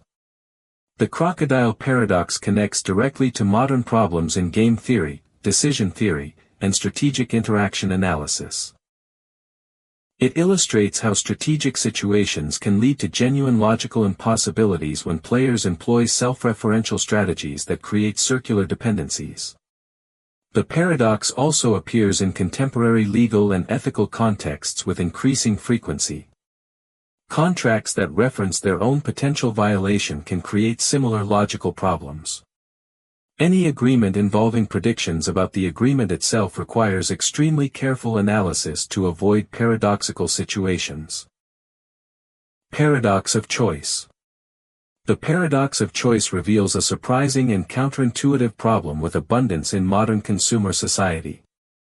Common wisdom strongly suggests that having more options always leads to better outcomes and greater personal satisfaction. Extensive psychological research demonstrates that this fundamental assumption is frequently wrong. Additional choices can actually decrease happiness, increase anxiety, and reduce overall life satisfaction. Psychologist Barry Schwartz identified and extensively documented this phenomenon through decades of careful experimental studies. He discovered that people facing numerous options often experience genuine decision paralysis. They struggle to make any choice at all. When they finally do choose, they frequently report feeling less satisfied with their ultimate selection than people who faced fewer initial options. Consider the everyday experience of shopping for jam in a typical supermarket. Schwartz's research team conducted experiments comparing consumer behavior in different choice environments. A grocery store display offering only 6 varieties of jam consistently generated higher sales volumes than an identical display offering 24 varieties. Customers confronted with fewer options made purchasing decisions more quickly and reported significantly greater satisfaction with their selections afterward. The abundance of choice becomes psychologically overwhelming rather than liberating for most consumers. This finding contradicts fundamental assumptions about consumer preferences and market efficiency that underlie modern economic theory. The paradox operates through several distinct psychological mechanisms that compound each other. First, numerous options dramatically increase the cognitive burden of decision-making for individuals. People must evaluate many more alternatives, compare additional features, and consider countless trade-offs between options. This increased mental effort quickly becomes exhausting and stressful. Second, abundant choice raises consumer expectations to unreasonably high levels. With so many options readily available, people naturally expect to find the perfect choice that meets all their needs. When their actual selection proves merely good rather than perfect, significant disappointment follows. The theoretical possibility of a better alternative constantly haunts their satisfaction with real decisions. Third, extensive choice increases regret and destructive second-guessing after decisions are made. People persistently wonder about the options they rejected during their selection process. They imagine that different choices might have yielded substantially better outcomes. This counterfactual thinking systematically undermines contentment with actual decisions and chosen outcomes. Fourth, overwhelming numbers of options frequently lead to complete choice avoidance. People postpone important life decisions indefinitely when faced with too many alternatives. They may stick with inadequate default options or avoid choosing altogether. This avoidance behavior often produces worse outcomes than making any reasonable choice would have generated. The paradox of choice affects numerous areas of contemporary life in developed societies. Online dating applications offer access to thousands of potential romantic partners. Streaming entertainment services provide virtually unlimited viewing options. Career paths appear limitless for educated individuals. Each form of abundance creates its own specific decision-making challenges and psychological burdens. Understanding this paradox suggests practical strategies for designing better choice architectures in various contexts. Deliberately limiting options to manageable numbers can improve decision quality. Providing sensible default choices helps people avoid debilitating decision paralysis. Emphasizing positive aspects of chosen options reduces post-decision regret and increases satisfaction. The paradox does not argue against all forms of choice in human life. Basic freedom to choose remains absolutely essential for psychological well-being and human dignity. Rather, the research suggests that optimal choice requires finding the right balance between having too few options and having too many options. The paradox of choice challenges fundamental assumptions about consumer capitalism and individual freedom. It suggests that societies focused on maximizing choices may inadvertently reduce citizen happiness and well-being. Stability-instability paradox. The stability-instability paradox describes a deeply counterintuitive relationship between nuclear weapons and international conflict patterns. The presence of nuclear weapons simultaneously creates both global stability and local instability in the international system. This fundamental paradox shapes modern international relations, military strategy, and diplomatic behavior in profound ways. Nuclear weapons create extraordinary stability through the terrifying threat of mutual assured destruction. Countries possessing substantial nuclear arsenals face completely catastrophic consequences if they engage in direct military conflict with other nuclear powers. The realistic potential for total civilizational annihilation makes rational political leaders extremely cautious about escalating any disputes toward military confrontation. This nuclear deterrence effect has arguably prevented major global wars between nuclear-armed powers since the end of World War II. The lengthy Cold War period remained cold despite extraordinarily intense ideological rivalry between the United States and Soviet Union. Both superpowers clearly recognized that nuclear conflict would destroy both civilizations entirely. Rational fear of complete annihilation enforced unprecedented restraint in superpower relations. However, nuclear weapons simultaneously create significant instability through several complex mechanisms. First, they enable and encourage smaller conventional conflicts by providing ultimate security guarantees. Countries possessing nuclear weapons feel fundamentally protected from truly existential military threats. This protective umbrella allows them to engage in limited conventional conflicts without serious fear of total defeat or national destruction. Second, nuclear weapons can actively encourage dangerous brinkmanship and excessive risk-taking behavior in international crises. Political leaders may deliberately push conflicts much closer to dangerous escalation thresholds, believing their nuclear arsenal provides an ultimate safety net. This misplaced confidence frequently leads to serious miscalculations and unintended escalations toward more dangerous conflict levels. Third, widespread fear of nuclear escalation can completely paralyze appropriate responses to conventional military aggression. Non-nuclear countries may hesitate to adequately defend themselves against nuclear-armed aggressors for fear of triggering nuclear retaliation. Similarly, nuclear powers may avoid intervening in regional conflicts involving other nuclear-armed states, even when moral or strategic considerations would normally demand intervention. Fourth, ongoing nuclear proliferation steadily increases risks of accidents, miscommunications, technical failures, or unauthorized use by rogue actors. More nuclear weapons deployed in more countries raises the overall probability of catastrophic mistakes. Technical system failures or unauthorized actions by individual operators could trigger unintended nuclear conflicts despite peaceful intentions by national leaders. The paradox appears most clearly in regional conflicts involving multiple nuclear-armed powers. India and Pakistan have fought several limited conventional wars since both countries acquired nuclear weapons capabilities. Their mutual nuclear arsenals effectively prevented these conflicts from escalating into total wars of national survival. Yet the same nuclear arsenals simultaneously enabled continued lower-level hostilities by removing existential fears. The stability-instability paradox profoundly influences modern military doctrine and foreign policy strategies worldwide. Nuclear-armed powers must carefully balance credible deterrence threats with appropriate restraint in crisis situations. They must appear genuinely willing to use nuclear weapons while actually avoiding their use under virtually all circumstances. This delicate balance requires extremely sophisticated communication and crisis management capabilities. The paradox also significantly affects international alliance structures and multilateral arms control agreements. Many countries actively seek nuclear protection from nuclear-armed allies while simultaneously working toward eventual nuclear disarmament. They desperately want the stability benefits of nuclear deterrence without accepting the instability risks of further nuclear proliferation. Understanding this fundamental paradox remains absolutely crucial for international security analysis and policy formation.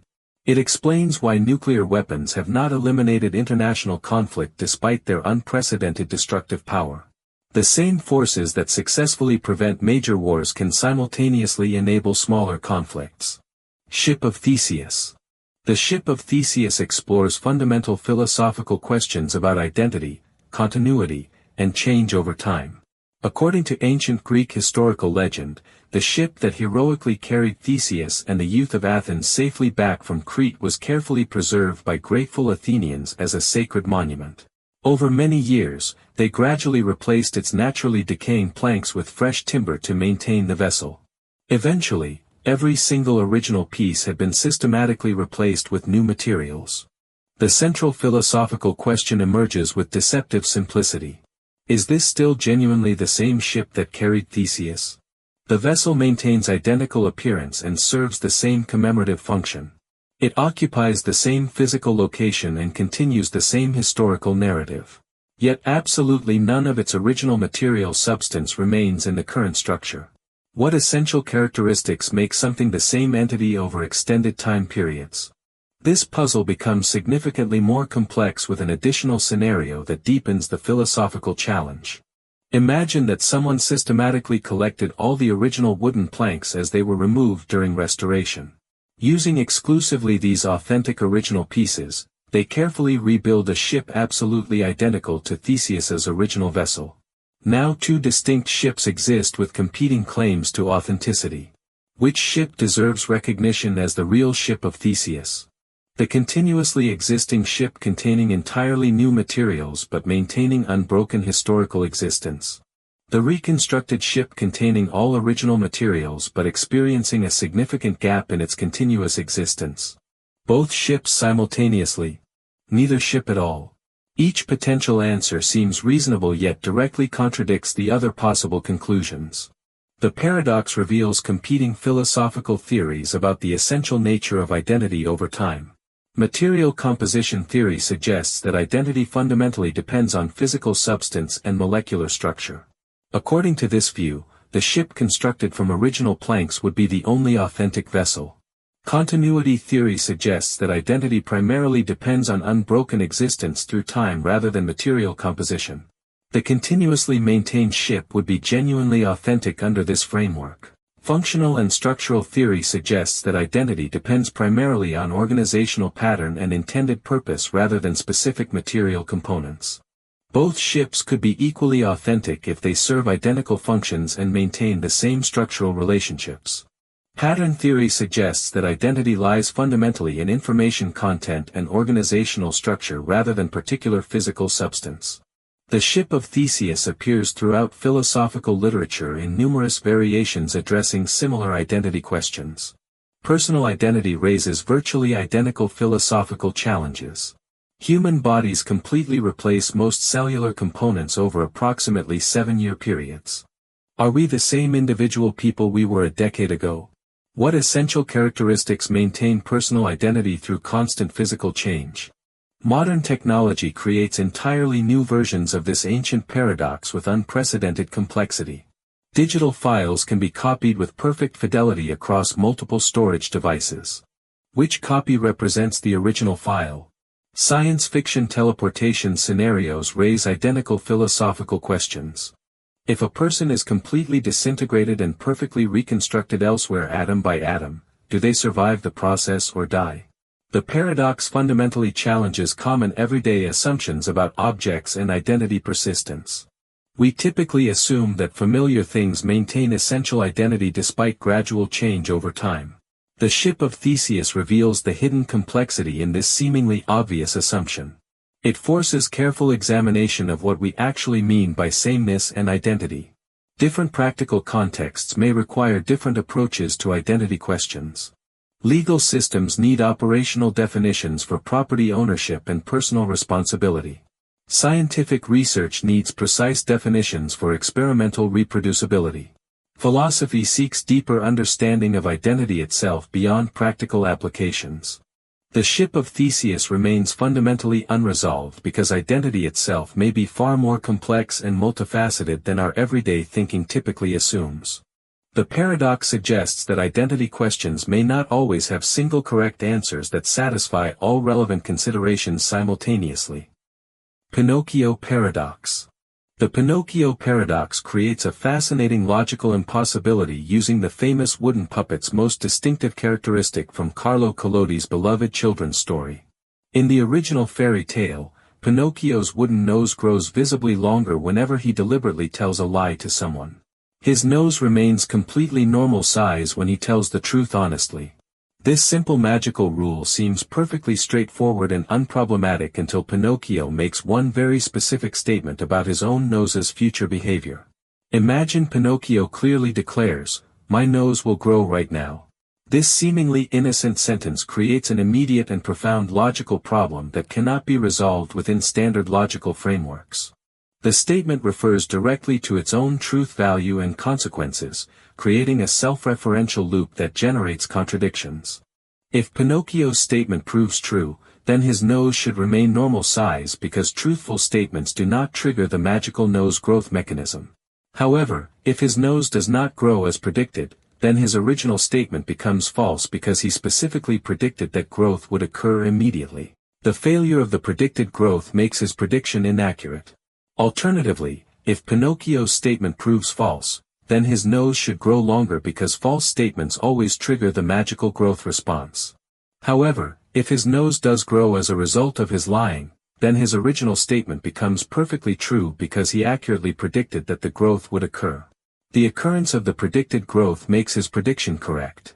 The paradox traps poor Pinocchio in a completely impossible logical situation. His nose must simultaneously both grow and not grow at the same moment. Each logical possibility inevitably leads to its own internal contradiction. The simple rule connecting lies to nose growth breaks down entirely when applied to self-referential statements about the growth mechanism itself. This paradox belongs to an important family of self-reference paradoxes that includes the classical liar paradox and numerous related logical puzzles. The famous liar paradox involves someone stating, "This statement is false." If the statement is true, then it must be false according to its own content. If it is false, then it must be true according to its own assertion. The identical logical structure appears in both the classical and Pinocchio versions. The Pinocchio paradox illustrates how self-reference can create genuine logical impossibilities even in completely innocent everyday contexts. The magical rule about nose growth seems perfectly reasonable and unproblematic for all ordinary statements about external reality. Serious problems only arise when statements begin referring to their own truth values or logical consequences. Some philosophers argue that such paradoxical statements should be considered meaningless rather than true or false. They suggest that self-referential statements violating basic logical consistency fall completely outside the realm of meaningful discourse. This approach attempts to dissolve the paradox by rejecting the problematic statement as linguistically incoherent. Other philosophers propose that the paradox reveals fundamental limitations in classical two-valued logic systems. They develop alternative logical frameworks that can handle certain forms of self-reference more gracefully without generating contradictions.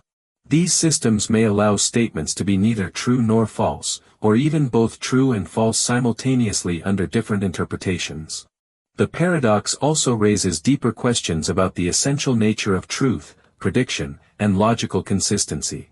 Can statements referring to their own truth value be coherently evaluated within any logical system?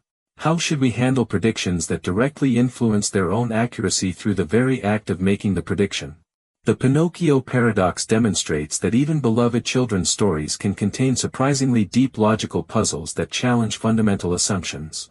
It shows how familiar everyday concepts like truth and falsehood can become genuinely problematic under specific self-referential conditions that create logical loops. AI image prompt. Create a minimalistic cartoon drawing on black background with white lines showing Pinocchio puppet with a confused expression, his nose shown in two states simultaneously with dotted lines, both normal size and grown, with question marks around his head, representing the logical impossibility of the self-referential statement. Simpson's paradox. Simpson's paradox reveals how statistical relationships can completely reverse direction when data is examined at different levels of analytical detail. A clear trend that consistently appears in several individual groups can completely disappear or dramatically reverse when those same groups are combined into aggregate statistics. This deeply counterintuitive phenomenon systematically challenges common assumptions about data interpretation and statistical analysis in research. Consider a university administration examining admission rates by gender across their entire institution. Overall institutional statistics might clearly show that male applicants have significantly higher admission rates than female applicants. This apparent pattern suggests possible systematic gender discrimination against female applicants in the admissions process. University officials might conclude that bias favors male candidates unfairly. However, examining individual academic departments separately tells a completely different and contradictory story. In every single department examined individually, female applicants actually demonstrate higher admission rates than male applicants. The apparent gender discrimination completely disappears when data is properly broken down by specific academic department.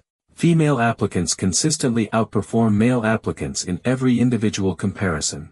The resolution of this seeming contradiction lies in application patterns across departments. Female applicants tend to apply much more frequently to highly competitive departments with extremely low overall admission rates. Male applicants tend to apply more frequently to less competitive departments with significantly higher overall admission rates. These differential application patterns create the statistical paradox. The combination of these distinct patterns creates the paradoxical result. Female applicants achieve better individual success rates in each department examined separately. Yet their overall institutional admission rate appears substantially lower because they concentrate disproportionately in highly selective academic fields. The aggregated institutional data suggests one conclusion while detailed departmental data suggests the completely opposite conclusion. Simpson's paradox appears with surprising frequency in medical research with potentially dangerous consequences for patient care. A medical treatment might appear highly effective when examining overall population statistics yet prove harmful in every demographic subgroup examined individually. Alternatively, a treatment might appear harmful in aggregate statistics yet demonstrate clear benefits in each individual subgroup analyzed separately. The phenomenon occurs systematically whenever a confounding variable simultaneously influences both the measured outcome and group membership patterns. In the university admission example, departmental selectivity directly affects both admission rates and the gender distribution of applicants. This hidden confounding variable creates the statistical reversal that appears paradoxical. Business analytics frequently encounter Simpson's paradox with serious implications for strategic decision-making. A marketing campaign might appear highly successful when examining overall sales figures yet fail completely in every individual demographic segment targeted. A product might seem generally unpopular in aggregate market research yet be strongly preferred in every specific market where it is actually sold. The paradox highlights the critical importance of extremely careful statistical analysis in research and policy formation. Aggregated summary data can systematically obscure important patterns that become visible only in detailed analytical breakdowns. Conversely, detailed data can completely miss broader population trends that become apparent only in aggregated analysis. Both analytical perspectives provide valuable but potentially contradictory information about underlying reality.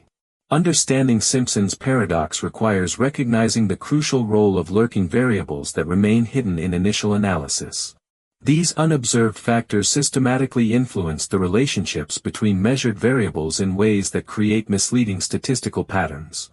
Proper statistical analysis must actively identify and carefully account for such confounding influences through appropriate analytical techniques. The paradox also demonstrates the fundamental complexity of drawing causal conclusions from purely statistical data. Correlation patterns can change dramatically depending on how researchers choose to group and analyze their available data. This analytical variability seriously challenges simple interpretations of statistical relationships and their policy implications. Bootstrap paradox.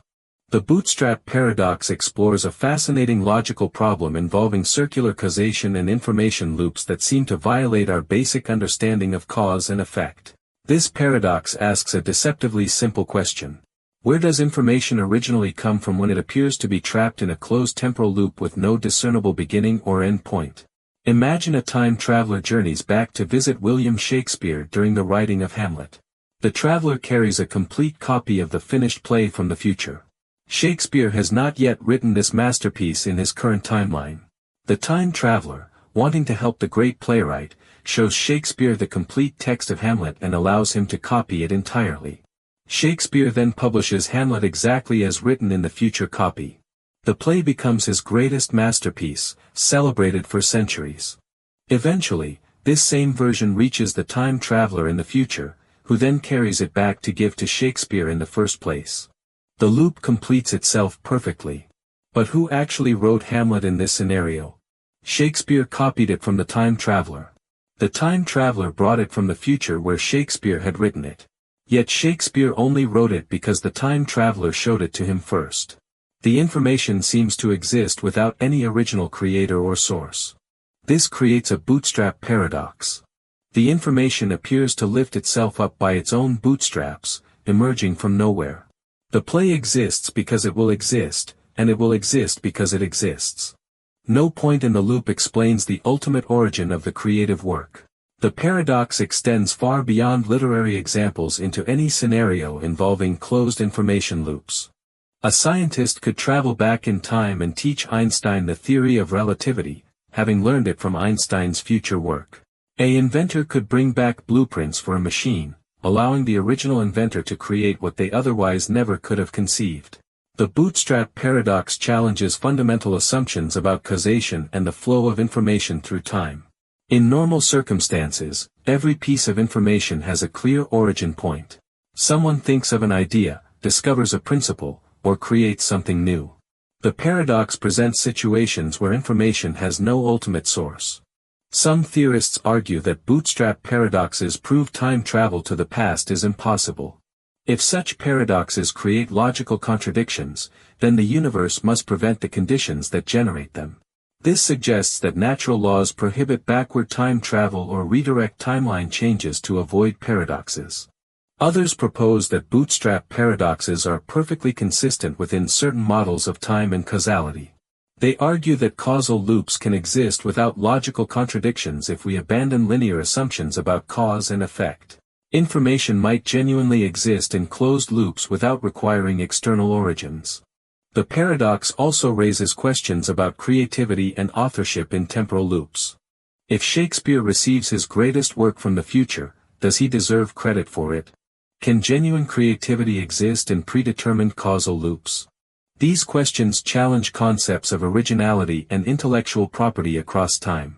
Quantum mechanics adds another layer of complexity to bootstrap paradoxes. Some interpretations suggest that quantum uncertainty might prevent perfect information loops. Small quantum variations could accumulate over multiple temporal cycles, eventually breaking the paradox through gradual changes. The bootstrap paradox appears frequently in science fiction literature and films as a plot device. Stories use it to explore themes of destiny, free will, and the nature of creativity. However, the paradox raises genuine philosophical questions about the structure of reality and the flow of information. Modern physics continues to debate whether backward time travel is theoretically possible. General relativity allows for certain spacetime configurations that might permit travel to the past. However, the bootstrap paradox and related temporal paradoxes suggest that such travel might face fundamental logical constraints. The paradox ultimately questions whether information can exist without ultimate origins. It forces us to examine our assumptions about causation, creativity, and the linear flow of knowledge through time. The bootstrap paradox remains one of the most intriguing challenges to our understanding of temporal logic. Sword and shield paradox. The sword and shield paradox presents an ancient logical contradiction that exposes fundamental problems with absolute claims and infinite powers. This classical paradox originates from ancient Chinese philosophy but appears in various forms across many cultures throughout history. The core question seems deceptively simple yet creates an impossible logical situation. A merchant in an ancient marketplace boasts about his exceptional merchandise. He claims to sell the sharpest sword ever forged, capable of cutting through absolutely anything without exception. No material can resist this perfect blade. Simultaneously, he proudly advertises the strongest shield ever created, capable of blocking absolutely anything without exception. No force can penetrate this impenetrable defense. A curious customer poses the obvious question. What happens when the unstoppable sword strikes the immovable shield? This inquiry immediately reveals a fundamental logical contradiction in the merchant's claims. The situation creates an impossible scenario where both absolute properties cannot coexist simultaneously. If the sword can truly cut through anything, then it must be able to cut through the shield. This would prove the shield is not actually impenetrable, contradicting the merchant's claim about the shield's absolute defensive power. The shield would fail to live up to its advertised invincibility. Alternatively, if the shield can truly block anything, then it must be able to block the sword. This would prove the sword cannot actually cut through everything, contradicting the merchant's claim about the sword's absolute cutting power. The sword would fail to demonstrate its advertised invincibility. The paradox reveals the logical impossibility of two infinite opposing forces existing simultaneously. Both claims cannot be true at the same time without creating a direct contradiction. The scenario forces us to abandon at least one of the absolute claims about these supposedly perfect objects. This paradox illustrates broader problems with claims about infinite or absolute properties in general. Whenever we assert that something possesses unlimited power in a particular domain, we must carefully consider whether other unlimited powers could logically coexist. Often, infinite claims create hidden contradictions. The sword and shield paradox appears in many different cultural contexts with various symbolic interpretations. It represents the classic conflict between offense and defense, between force and resistance, between action and reaction. Each culture uses different metaphors to express the same fundamental logical structure. Modern versions of this paradox appear in technology and military contexts. Engineers might claim to develop unbreakable encryption that cannot be cracked by any method. Simultaneously, other engineers claim to develop universal code-breaking tools that can crack any encryption. Both claims cannot be absolutely true simultaneously. The paradox also relates to philosophical questions about omnipotence and divine power. Can an omnipotent being create a rock so heavy that even they cannot lift it? If they can create such a rock, then they are not omnipotent because they cannot lift it.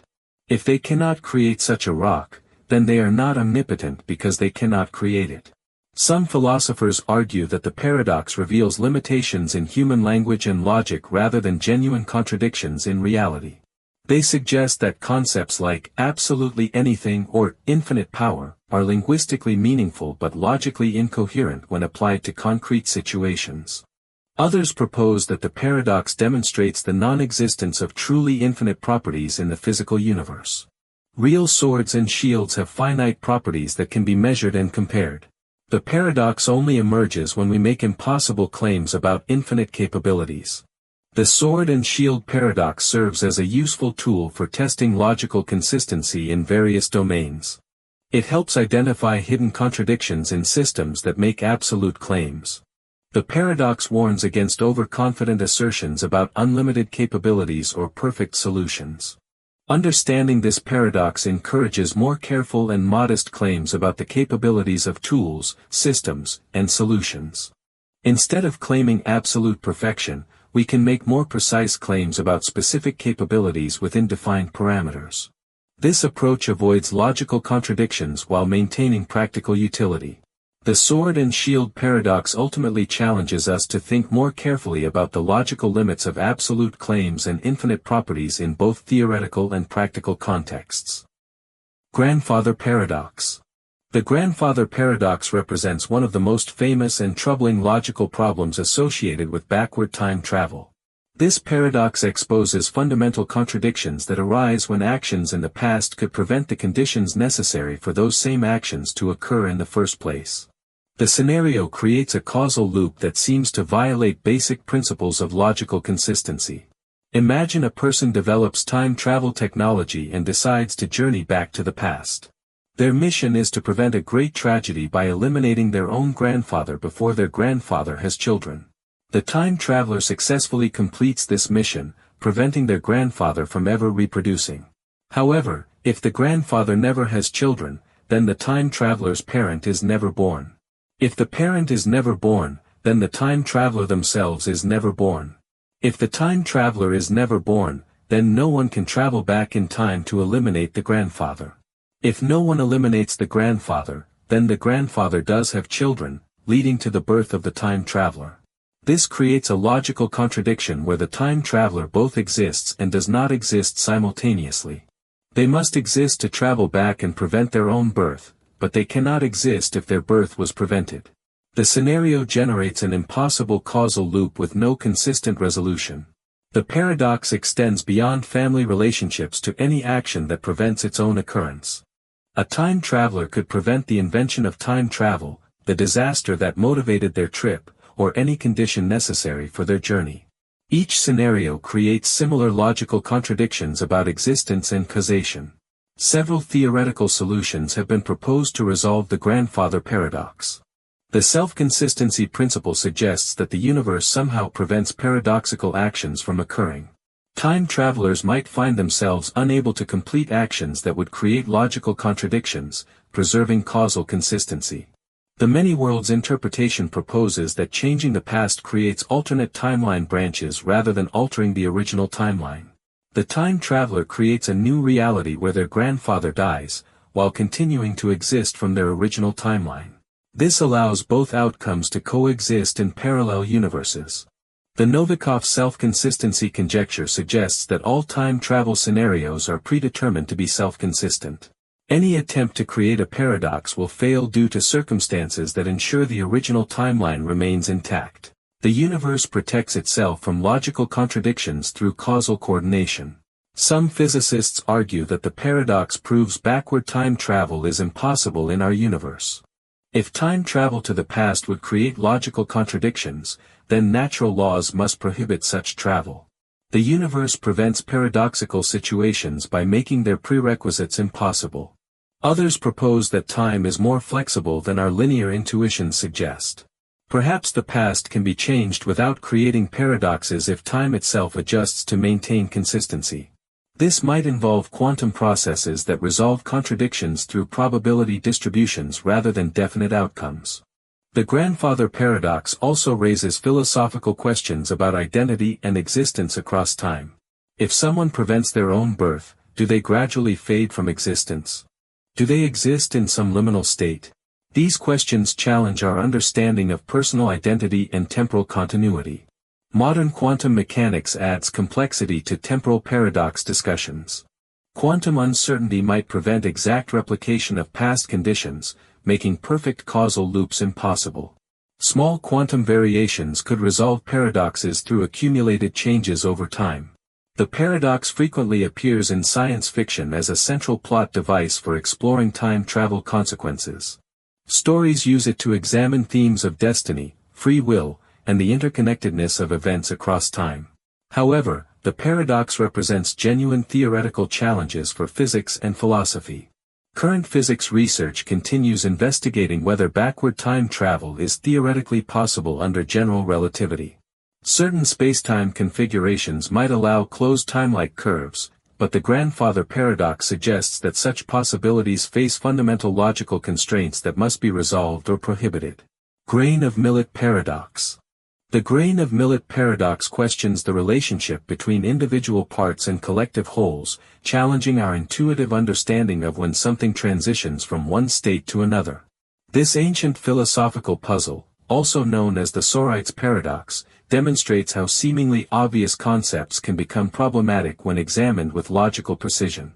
A single grain of millet clearly does not make a heap. This statement appears obviously true to anyone with common sense. 2 grains of millet also do not constitute a heap. Neither do 3 grains, 4 grains, or 5 grains. We can continue this reasoning for quite some time without contradiction. However, 1,000,000 grains of millet certainly do create a heap. This statement also seems obviously true to any reasonable observer. The paradox emerges from the apparent contradiction between these 2 obvious truths when we examine the logical transition between them. If 1 grain does not make a heap, and adding a single grain never transforms a non-heap into a heap, then it seems no number of grains can ever create a heap.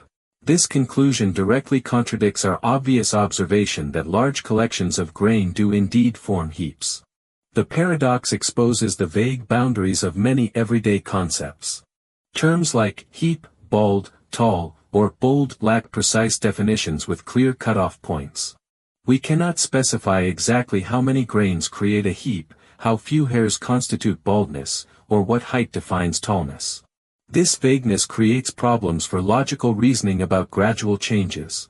If we cannot identify the exact point where non-heap becomes heap, then our reasoning about incremental changes leads to contradictions. The paradox shows how vague concepts resist precise logical analysis. Ancient Greek philosopher Eubulides originally formulated this paradox around the 4th century BCE. He used it to challenge Aristotelian logic and demonstrate problems with reasoning about vague predicates. The paradox has remained unsolved for over 2 millennia despite extensive philosophical attention. Modern logicians have proposed various solutions to the Sorites paradox. Many valued logic systems allow degrees of truth rather than simple true-false distinctions. A collection might be somewhat heap-like without being definitively a heap or non-heap. This approach accommodates the gradual nature of many real-world properties. Supervaluation approaches suggest that vague statements are neither true nor false but rather indeterminate within borderline cases. Statements about borderline heaps lack definite truth values while remaining meaningful for communication purposes. This preserves classical logic while acknowledging vagueness. Epistemicism argues that vague concepts do have precise boundaries, but these boundaries are unknowable to us. There exists an exact number of grains that creates a heap, but human knowledge cannot access this precise information. Vagueness reflects our ignorance rather than reality's indeterminacy. The paradox extends far beyond philosophical discussions into practical domains.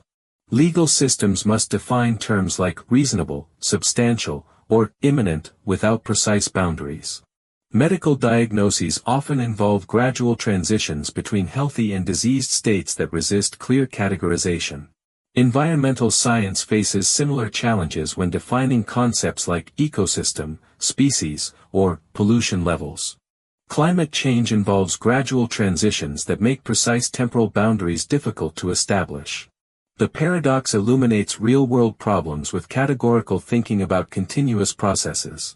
Psychological research shows that human cognition naturally handles vague categories through prototype effects and fuzzy boundaries. We recognize central examples of concepts like bird or furniture, while accepting borderline cases as somewhat category-like.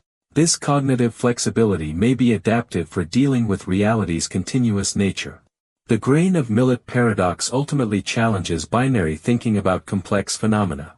It suggests that many important concepts resist precise logical analysis because they reflect the continuous nature of reality rather than discrete categorical divisions. Understanding this limitation helps us reason more carefully about gradual changes and vague boundaries. The paradox remains relevant for artificial intelligence and computer science. Programming systems to handle vague concepts requires sophisticated approaches that go beyond simple binary classifications. Machine learning systems must accommodate uncertainty and gradual transitions in many real-world applications. Stockdale paradox. The Stockdale paradox presents a powerful psychological principle about maintaining hope while confronting harsh realities. Named after Admiral James Stockdale, who survived 7 years as a prisoner of war in Vietnam, this paradox explains how successful people navigate extremely difficult circumstances without losing their fundamental optimism about eventual success. Admiral Stockdale observed a crucial difference between prisoners who survived their ordeal and those who did not. The survivors were not the eternal optimists who constantly believed rescue was imminent.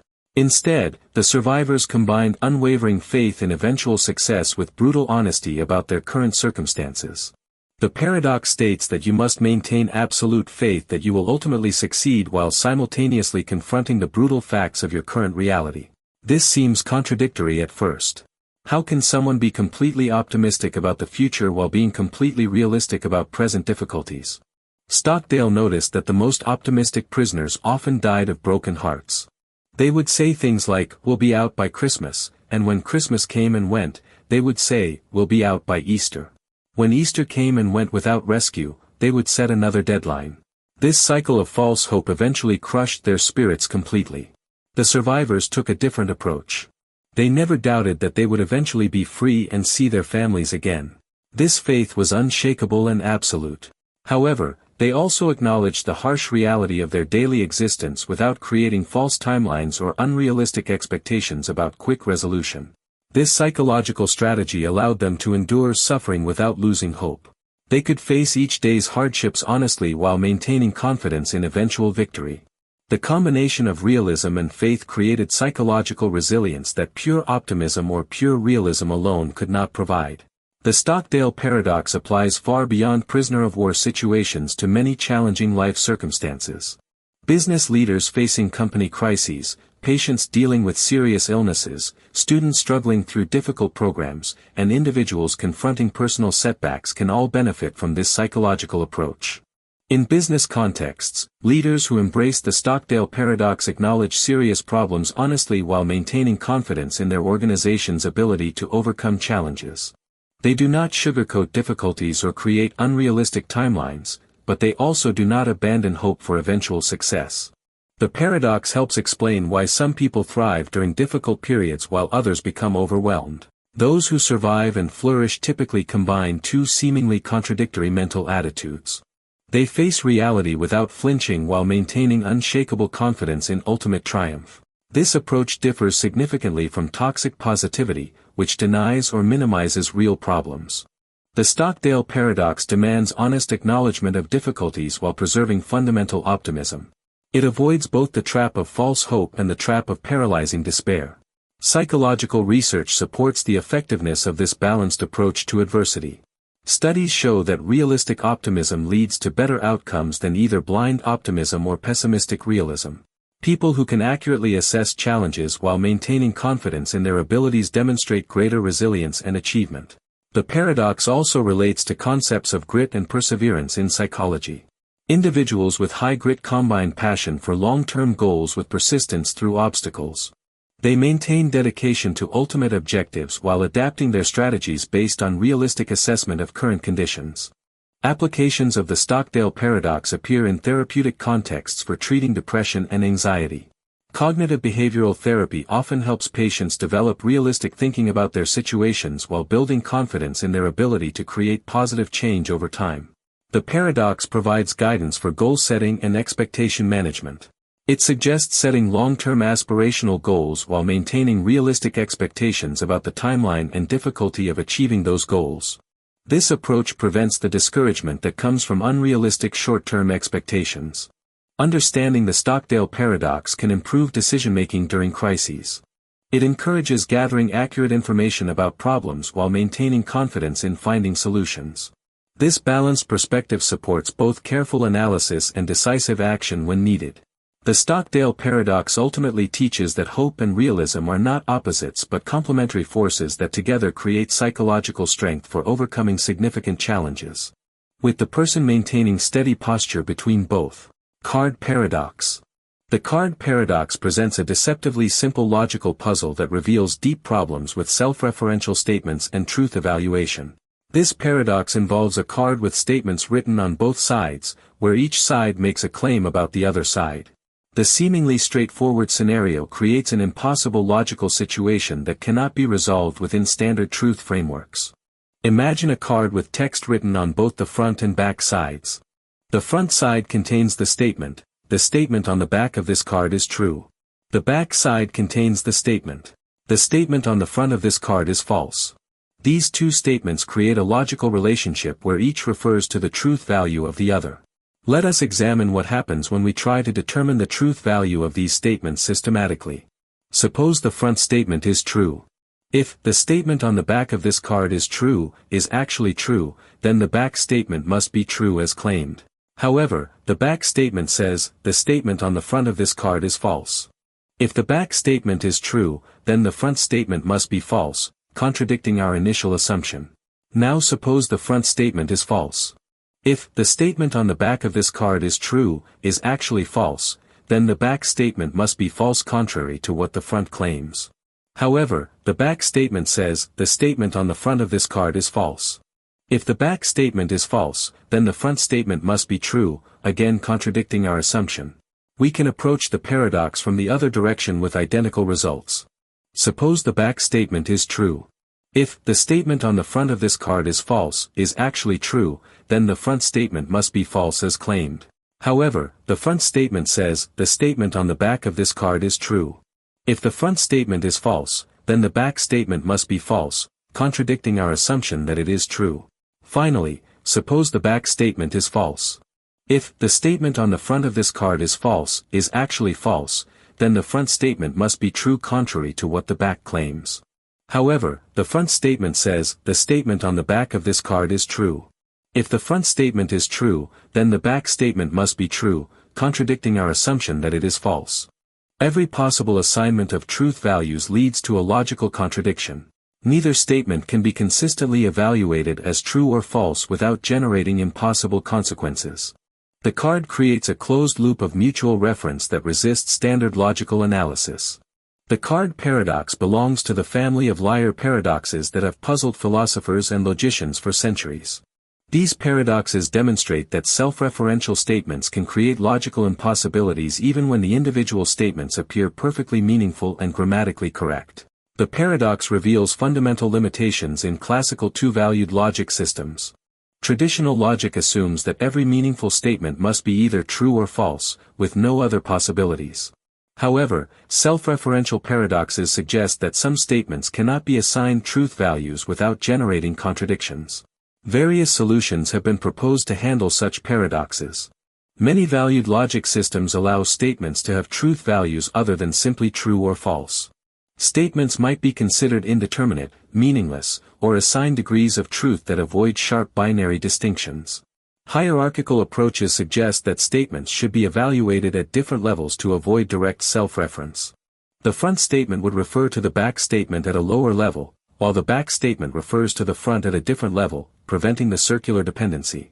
Some philosophers argue that the paradox demonstrates the incoherence of certain types of self-referential language. They suggest that statements like those on the card are pseudo-statements that appear meaningful but actually violate the logical structure necessary for genuine propositions.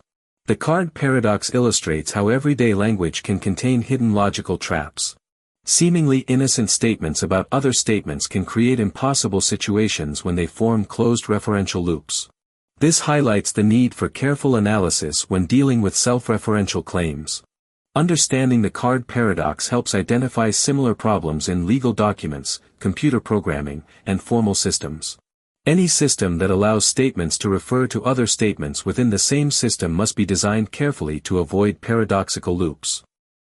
Banach-Tarski paradox. Banach-Tarski paradox represents one of the most mind-bending mathematical theorems that completely defies physical intuition and common sense about geometry and volume.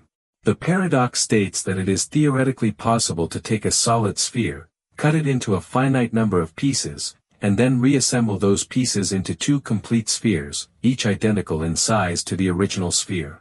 This mathematical impossibility challenges our fundamental understanding of space, measurement, and reality itself.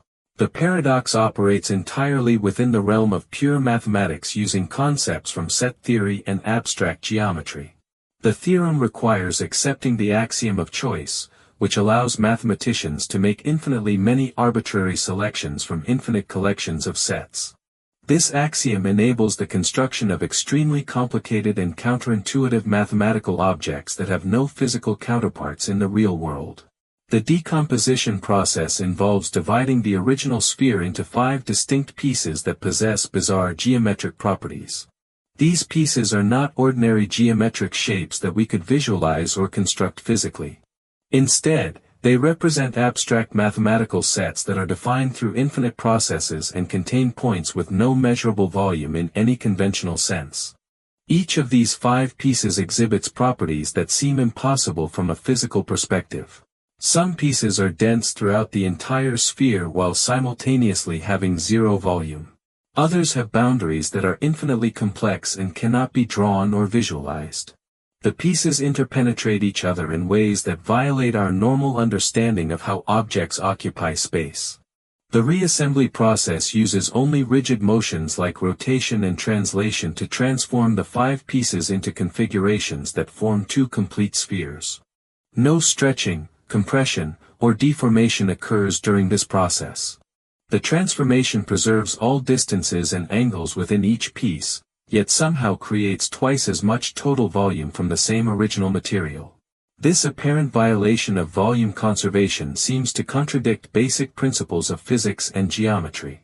In the physical world, matter cannot be created or destroyed through simple rearrangement. The total volume of objects should remain constant when pieces are moved around without changing their individual shapes. The Banach-Tarski paradox suggests that these intuitive principles do not apply in abstract mathematical spaces. The resolution lies in understanding that the paradox applies only to mathematical abstractions rather than physical objects. Real physical spheres are composed of atoms, molecules, and other discrete components that cannot be subdivided infinitely. The mathematical operations required for the Banach-Tarski decomposition involve infinite precision and infinite complexity that cannot be realized with physical materials or processes. Furthermore, the pieces created in the decomposition are not measurable in the conventional sense. They lack well-defined volumes because they are constructed using the axiom of choice in ways that create mathematical pathologies. The apparent doubling of volume occurs because the original sphere's volume becomes undefined during the decomposition process rather than being genuinely conserved and duplicated.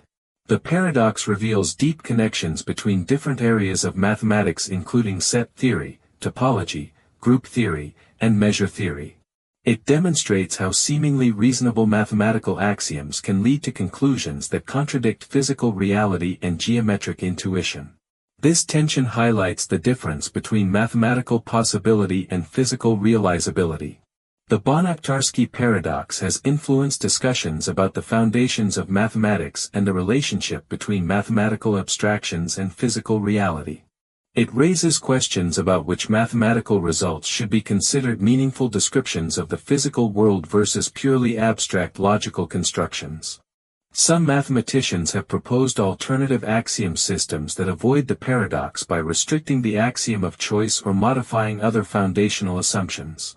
These alternative approaches maintain more intuitive relationships between mathematical objects and physical reality, but they also sacrifice some of the power and generality of standard mathematical frameworks. The paradox serves as a powerful example of how mathematics can produce results that seem impossible or absurd while remaining logically consistent and formally correct. It challenges us to think carefully about the relationship between mathematical truth and physical reality, and it demonstrates the sometimes counterintuitive nature of infinite processes and abstract mathematical reasoning. Zeno's arrow paradox.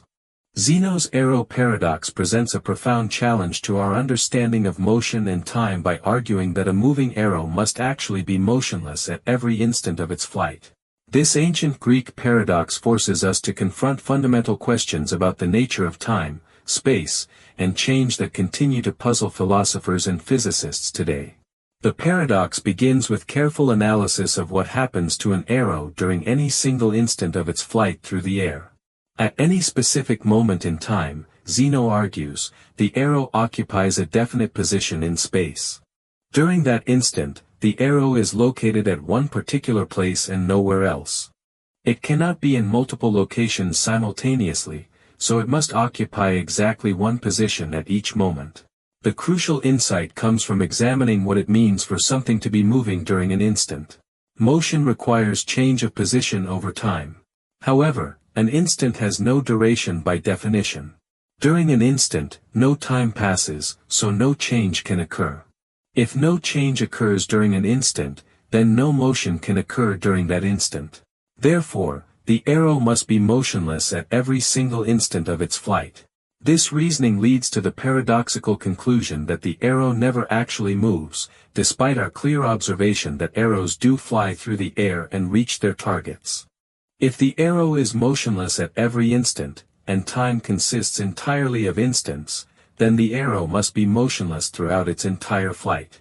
Motion becomes impossible under this analysis. The paradox reveals deep conceptual problems with how we think about motion and time. Our intuitive understanding treats motion as a continuous process where objects smoothly change position over time. However, the paradox suggests that breaking time down into individual instants makes motion impossible to explain or justify logically. Ancient and medieval philosophers proposed various solutions to this paradox. Some argued that time cannot be divided into indivisible instants, suggesting instead that time has a continuous flowing nature that cannot be broken down into discrete moments. Others proposed that motion is a fundamental property that exists over intervals of time rather than at individual instants. Modern mathematics and physics provide more sophisticated approaches to resolving the paradox through concepts like limits and derivatives. In calculus, velocity at an instant is defined as the limit of average velocities over increasingly small time intervals. This mathematical framework allows for precise definitions of instantaneous motion without requiring motion to occur during instants themselves. The resolution recognizes that motion is not a property that exists at individual moments but rather a relationship between positions at different times.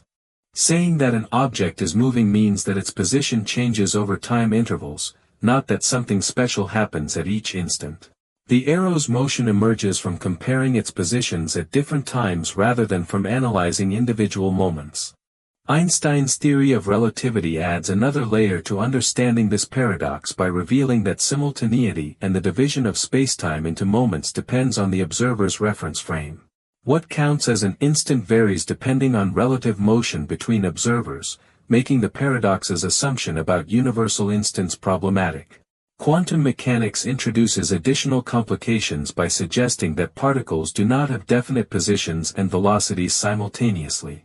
The uncertainty principle implies that the precise positions and motions assumed in Zeno's analysis cannot be measured or even defined with perfect accuracy at the quantum level. The paradox continues to influence contemporary discussions about the nature of time and change. Some philosophers argue that the paradox reveals genuine problems with treating time as composed of instants, suggesting alternative approaches to understanding temporal flow and becoming. The arrow paradox also connects to modern debates about determinism and free will. If motion is determined by relationships between states at different times rather than by forces acting at instants, this might affect how we understand causation and agency in physical systems. Understanding this paradox helps clarify the relationship between mathematical models and physical reality. While mathematical tools like calculus provide powerful ways to describe and predict motion, the paradox reminds us that these tools involve abstract idealizations that may not capture every aspect of how motion actually occurs in the physical world. The paradox of tolerance. The paradox of tolerance exposes a fundamental logical contradiction within the concept of tolerance that poses serious challenges for liberal democratic societies. The paradox reveals that unlimited tolerance inevitably leads to the destruction of tolerance itself, creating a situation where tolerant societies must paradoxically become intolerant toward intolerance in order to preserve their tolerant character. Tolerance represents one of the core values of modern democratic societies and liberal political philosophy. The principle suggests that people should accept and respect different viewpoints, beliefs, and ways of life even when they disagree with them personally. Tolerance promotes peaceful coexistence, protects minority rights, and encourages open dialogue between people with conflicting perspectives. However, the paradox emerges when we consider what happens if tolerant societies extend their tolerance to groups and ideologies that are fundamentally opposed to tolerance itself. Intolerant movements often exploit the openness of tolerant societies to spread their message, recruit followers, and eventually gain political power. These groups can use the freedoms provided by tolerant systems to work toward eliminating those very freedoms. The historical example that most clearly illustrates this paradox involves the rise of fascist movements in democratic societies during the 20th century. The Weimar Republic in Germany maintained strong commitments to democratic tolerance and free expression. However, this openness allowed the Nazi Party to participate in elections, hold rallies, publish propaganda, and gradually build political support through legal means. Once the Nazis gained sufficient political power, they systematically dismantled the democratic institutions and tolerant values that had enabled their rise. They banned opposition parties, censored free speech, persecuted minorities, and established a totalitarian system that eliminated tolerance entirely from German society. The commitment to unlimited tolerance had enabled the destruction of tolerance itself. This pattern has repeated throughout history in various forms. Extremist groups often begin by demanding tolerance for their right to express controversial views. They argue that democratic principles require allowing all perspectives to be heard and debated openly. However, once these groups gain influence, they typically work to silence opposition and eliminate the tolerance that initially protected them. The paradox creates genuine dilemmas for how tolerant societies should respond to intolerant movements. Restricting the activities of intolerant groups seems to violate principles of free speech and open debate. However, allowing unlimited freedom for intolerant movements risks enabling them to destroy the entire system of tolerance and democracy. Philosopher Karl Popper, who articulated this paradox most clearly, argued that tolerance must be defended through selective intolerance. He suggested that truly tolerant societies must be willing to suppress intolerant movements that pose genuine threats to the foundations of tolerance itself. This requires drawing careful distinctions between legitimate dissent and dangerous extremism. The challenge lies in determining where to draw these lines without sliding into arbitrary censorship or suppression of legitimate criticism. Democratic societies must distinguish between groups that merely hold unpopular views and groups that actively work to eliminate democratic institutions and tolerant values. This distinction requires careful judgment about intentions, methods, and potential consequences. Modern applications of the paradox of tolerance include debates about hate speech regulation, social media content moderation, and responses to political extremism. Technology platforms face daily decisions about which content to allow and which to remove, often invoking tolerance paradox reasoning to justify restricting certain types of expression while protecting others. Educational institutions grapple with similar dilemmas when determining campus speech policies, guest speaker guidelines, and responses to controversial student groups. Universities must balance commitments to academic freedom and open inquiry with responsibilities to maintain inclusive learning environments for all students. The paradox also appears in international relations when democratic societies must decide how to engage with authoritarian regimes and intolerant ideologies on the global stage. Diplomatic tolerance and engagement might enable dangerous regimes, while aggressive confrontation might undermine peaceful cooperation and dialogue. Understanding the paradox of tolerance encourages more sophisticated thinking about the limits and responsibilities that come with tolerant values. Pure unlimited tolerance may be neither possible nor desirable, requiring societies to make difficult choices about defending tolerance through selective applications of intolerance. Russell's paradox. Russell's paradox reveals a fundamental contradiction in naive set theory that threatened the foundations of mathematics and logic in the early 20th century. The paradox demonstrates how seemingly reasonable assumptions about collections and membership can lead to logical contradictions that undermine the entire mathematical framework built upon them. The paradox emerges from considering the concept of sets that contain themselves as members. Some sets seem naturally to include themselves, while others clearly do not. For example, the set of all abstract concepts is itself an abstract concept, so it appears to be a member of itself. Conversely, the set of all cats is not itself a cat, so it does not contain itself as a member. This distinction leads to an apparently reasonable question about whether we can form the set of all sets that do not contain themselves as members. Most sets fall into this category, so such a collection seems well-defined and mathematically useful. Let us call this hypothetical set R for Russell's set. The paradox arises when we ask whether R contains itself as a member or not.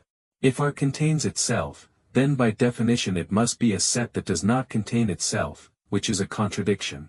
However, if R does not contain itself, then by definition it qualifies for membership in the set of all sets that do not contain themselves, which means R must contain itself, creating another contradiction.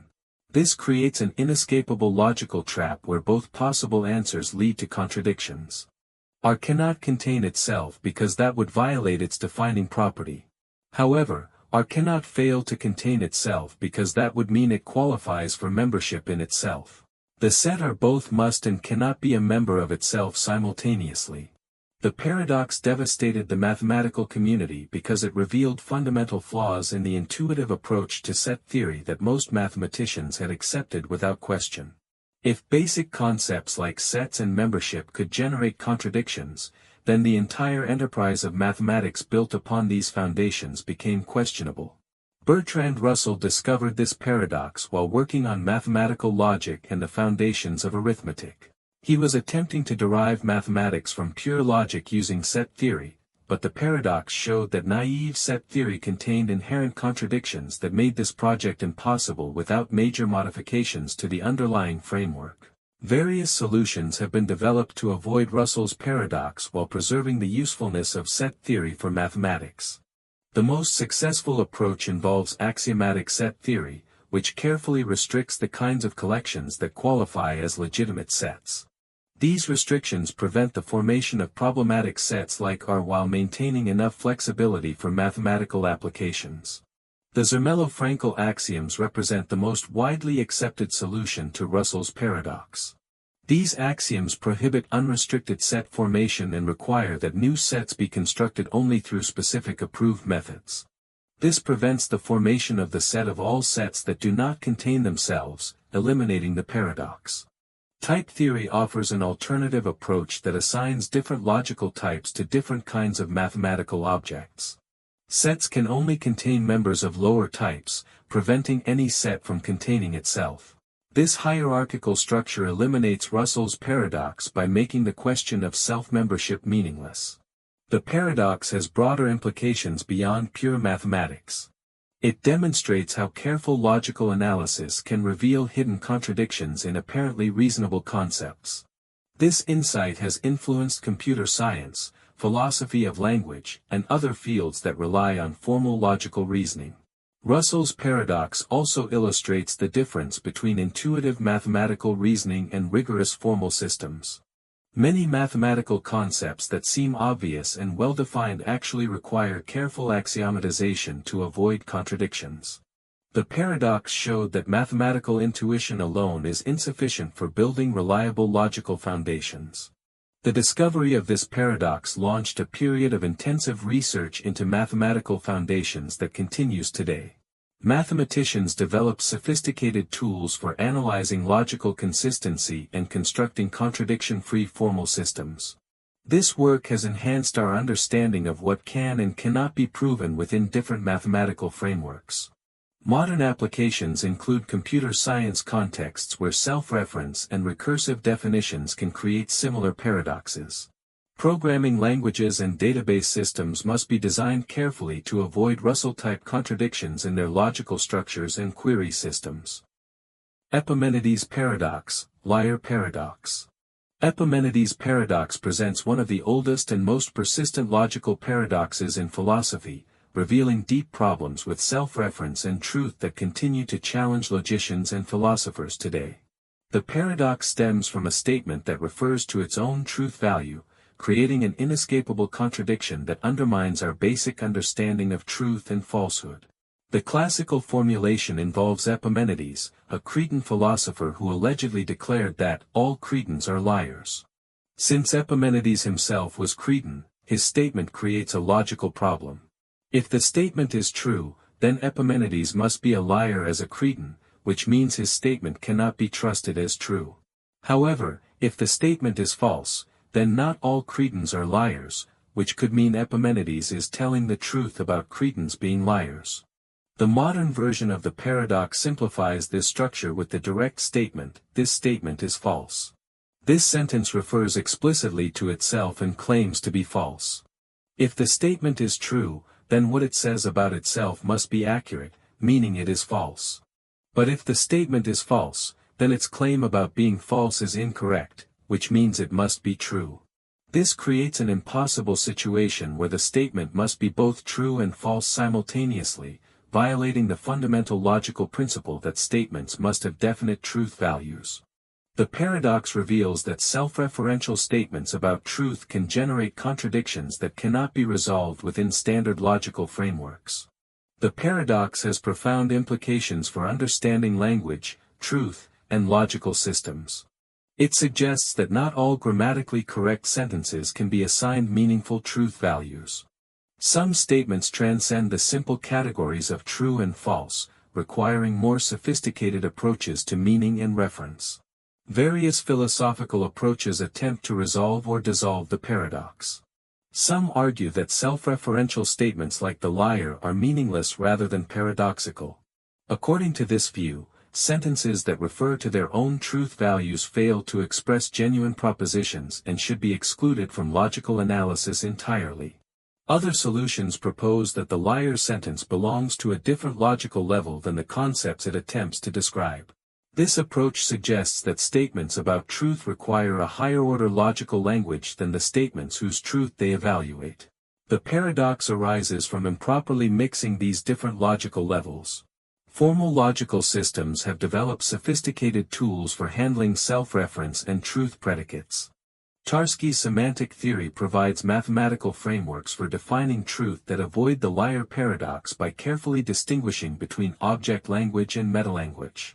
These technical solutions preserve logical consistency while limiting the expressive power of formal systems. The paradox connects to broader questions about the nature of truth and meaning in natural language. Unlike formal logical systems, everyday language allows unrestricted self-reference and truth claims. This flexibility enables rich forms of expression and communication but also creates potential for paradoxes and contradictions. Modern developments in computer science and artificial intelligence have renewed interest in the liar paradox. Self-referential statements can crash computer programs or create infinite loops that prevent systems from reaching conclusions. Understanding how to handle self-reference safely is crucial for developing robust automated reasoning systems. The paradox also appears in various forms throughout logic and mathematics. Gödel's incompleteness theorems use sophisticated versions of self-reference to prove fundamental limitations in formal mathematical systems. These results show that certain true statements cannot be proven within the systems where they naturally arise. Contemporary philosophers continue to debate the proper resolution of the liar paradox. Some embrace paraconsistent logics that allow contradictions without causing complete logical breakdown. Others develop contextual approaches where truth values depend on pragmatic factors rather than purely logical considerations. The paradox illustrates the complex relationship between formal logic and natural language. While formal systems can avoid paradoxes through careful restrictions, natural language seems to require more flexible approaches that acknowledge the inherent ambiguities and contextual dependencies of everyday communication. Understanding the liar paradox helps clarify the limits of logical analysis and the challenges involved in creating complete formal theories of truth and meaning. It demonstrates that some philosophical problems resist simple solutions and require ongoing investigation using multiple approaches and perspectives. Hempel's paradox, paradox of the ravens. Hempel's paradox exposes fundamental problems in scientific reasoning and the logic of confirmation by showing how standard rules of evidence can lead to absurd conclusions about hypothesis testing. The paradox demonstrates that seemingly rational approaches to gathering evidence and confirming scientific theories can produce results that violate common sense and scientific intuition about what constitutes relevant evidence.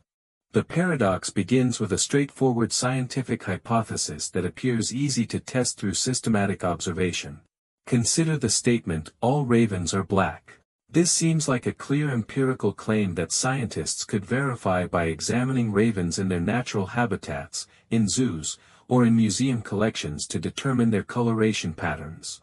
Following standard principles of inductive reasoning, observing black ravens should provide evidence that supports the hypothesis. Each black raven we encounter confirms our expectations and strengthens our confidence that the generalization holds true. This approach aligns with common-sense scientific methodology where repeated positive instances increase the probability that a universal claim is accurate. The paradox emerges when we consider the logical structure of the original hypothesis more carefully. The statement, "All ravens are black," is logically equivalent to its contrapositive, "All non-black things are non-ravens." These two formulations have identical truth conditions and logical content. If one statement is true, the other must also be true, and if one is false, the other must also be false. Standard logical principles suggest that evidence confirming one statement should equally confirm any logically equivalent statement.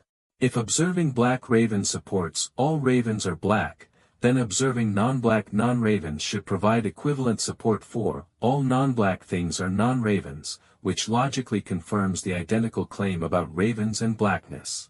This reasoning leads to bizarre conclusions about scientific evidence and methodology.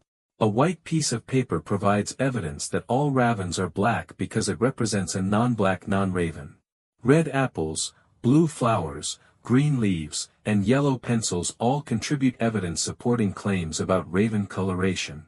Someone could gather evidence about ravens without ever observing a single raven. The practical implications seem to make scientific investigation absurd. A researcher could study ravens by examining household objects, claiming that each non-black item in their home provides evidence about bird biology. This approach appears to trivialize empirical investigation and scientific fieldwork while producing logically valid but scientifically meaningless research. Various philosophical solutions attempt to resolve this paradox while preserving rational principles of evidence and scientific reasoning. Some philosophers argue that the problem involves treating all confirming evidence as equally relevant regardless of context or informativeness. While white shoes technically confirm statements about ravens, this evidence provides virtually no useful information about the relationship between ravens and blackness. Bayesian approaches to confirmation focus on how different types of evidence change our degrees of belief about hypotheses. Observing white shoes might technically increase confidence that ravens are black, but this increase would be infinitesimally small because we already expect most objects to be non-ravens regardless of color. The evidence fails to provide meaningful new information about ravens specifically. Another resolution emphasizes the importance of background knowledge and scientific context in evaluating evidence. Scientists approach hypothesis testing with extensive knowledge about biology, animal classification, and natural history. This background knowledge helps distinguish between genuinely relevant observations and technically correct but practically useless evidence. The paradox also highlights differences between logical validity and scientific utility. While the reasoning about white shoes and ravens is logically sound, it fails to capture how scientists actually conduct research and evaluate competing theories. Real scientific practice involves sophisticated experimental designs, control groups, and theoretical frameworks that go beyond simple logical confirmation. Contemporary philosophy of science continues to grapple with questions raised by Hempel's paradox about the nature of scientific evidence and rational belief. The paradox illustrates ongoing challenges in developing formal theories of confirmation that align with scientific practice while maintaining logical rigor and consistency. Newcomb's paradox.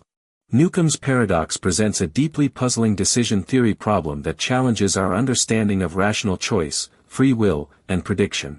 The paradox forces us to confront fundamental questions about whether rational decision-making should focus on maximizing expected outcomes or following logical principles, creating a situation where two seemingly valid approaches to reasoning yield contradictory recommendations. The paradox involves a game with a highly accurate predictor who has an exceptional track record of forecasting human behavior. This predictor, often described as a superintelligent being or advanced computer system, has correctly predicted the choices of thousands of previous participants with near-perfect accuracy. The predictor's success rate is so high that participants have strong reason to believe their choice will be anticipated correctly. The game's setup involves two boxes placed before the participant. Box A contains a visible $1,000 that the participant can see clearly. Box B is opaque and contains either $1 million or nothing, depending on the predictor's forecast of the participant's choice.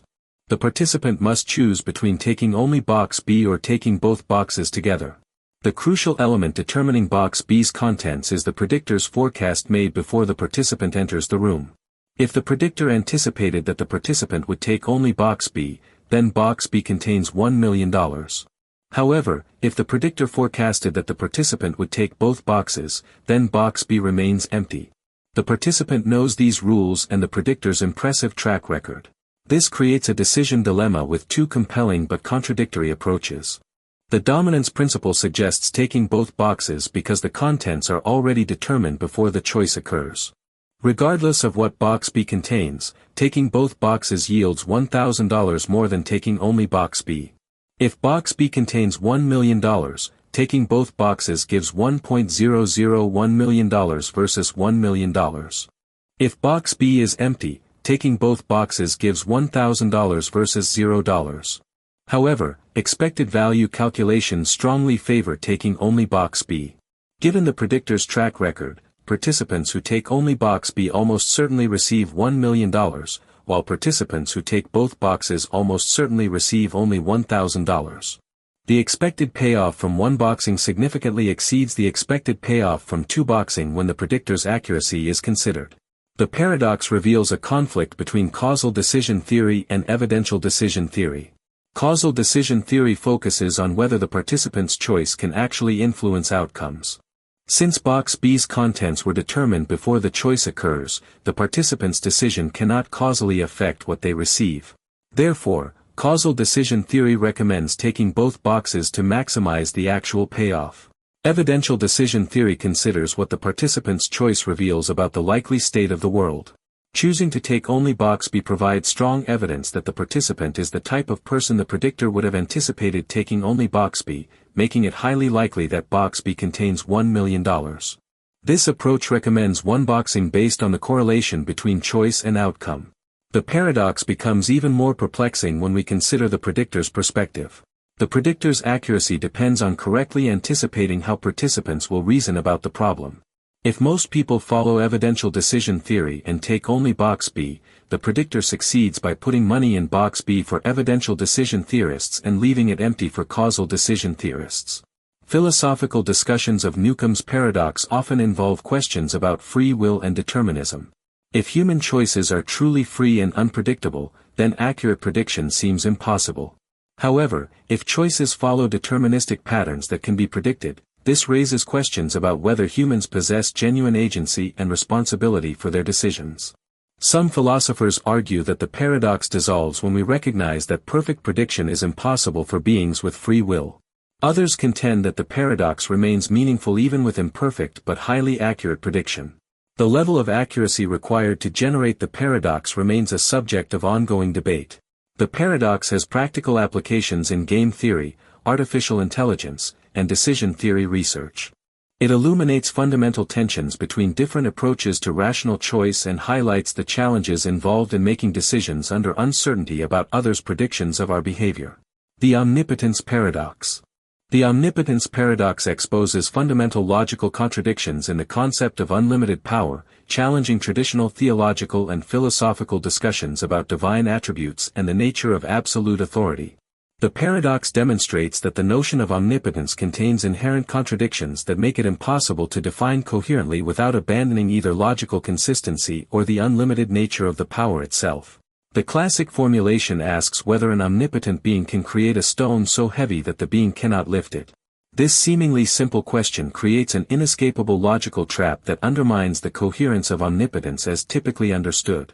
If the omnipotent being can create such a stone, then there exists something the being cannot do, namely lift that particular stone.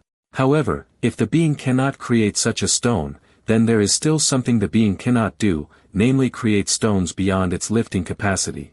Both possible answers lead to the same conclusion that there are things the supposedly omnipotent being cannot accomplish. The being either cannot lift certain stones or cannot create certain stones, but in either case, the being lacks some capability and therefore cannot be truly omnipotent. The paradox suggests that omnipotence is a self-contradictory concept that cannot exist in reality. The paradox extends beyond physical tasks to encompass logical and conceptual impossibilities.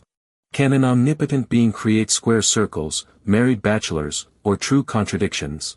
Can such a being make 2 + 2 = 5, or change the past, or create another omnipotent being that could challenge its authority?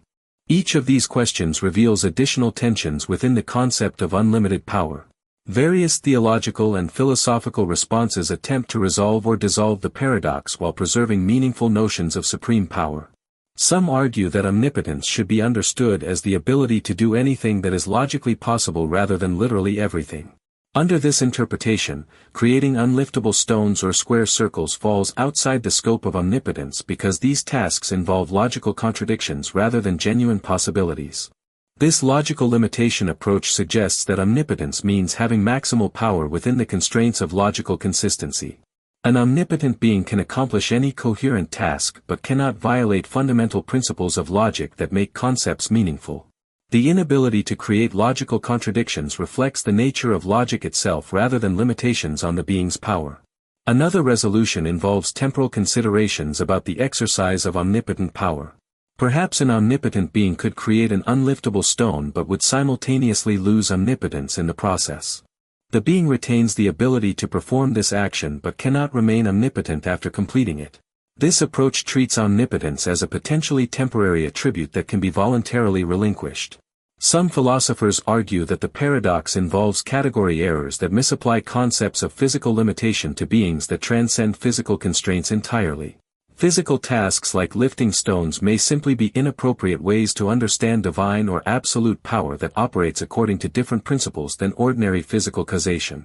Process theology offers another approach by suggesting that omnipotence involves maximal power relative to existing circumstances rather than absolute power over all possible situations.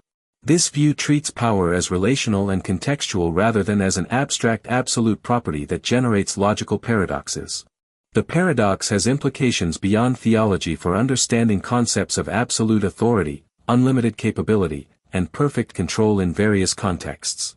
Political theories about sovereign power, discussions of technological capabilities, and science fiction concepts of ultimate power all encounter similar logical tensions when pushed to their absolute limits. Contemporary discussions often focus on whether meaningful concepts of supreme power can be formulated without falling into paradox. Some argue that the paradox reveals genuine limitations in how we conceptualize power and control, suggesting that absolute concepts in these domains are inherently problematic. The omnipotence paradox also connects to broader questions about the relationship between logic and reality. Does the existence of logical paradoxes indicate limitations in reality itself, or do they reveal boundaries of meaningful language and conceptual thinking? These questions affect how we understand the scope and limits of rational discourse about ultimate concepts. Understanding this paradox encourages more careful analysis of claims about unlimited or absolute properties in any domain. It demonstrates how concepts that seem clear and meaningful at moderate levels can become incoherent when extended to absolute extremes, suggesting the need for more nuanced approaches to understanding supreme or ultimate characteristics.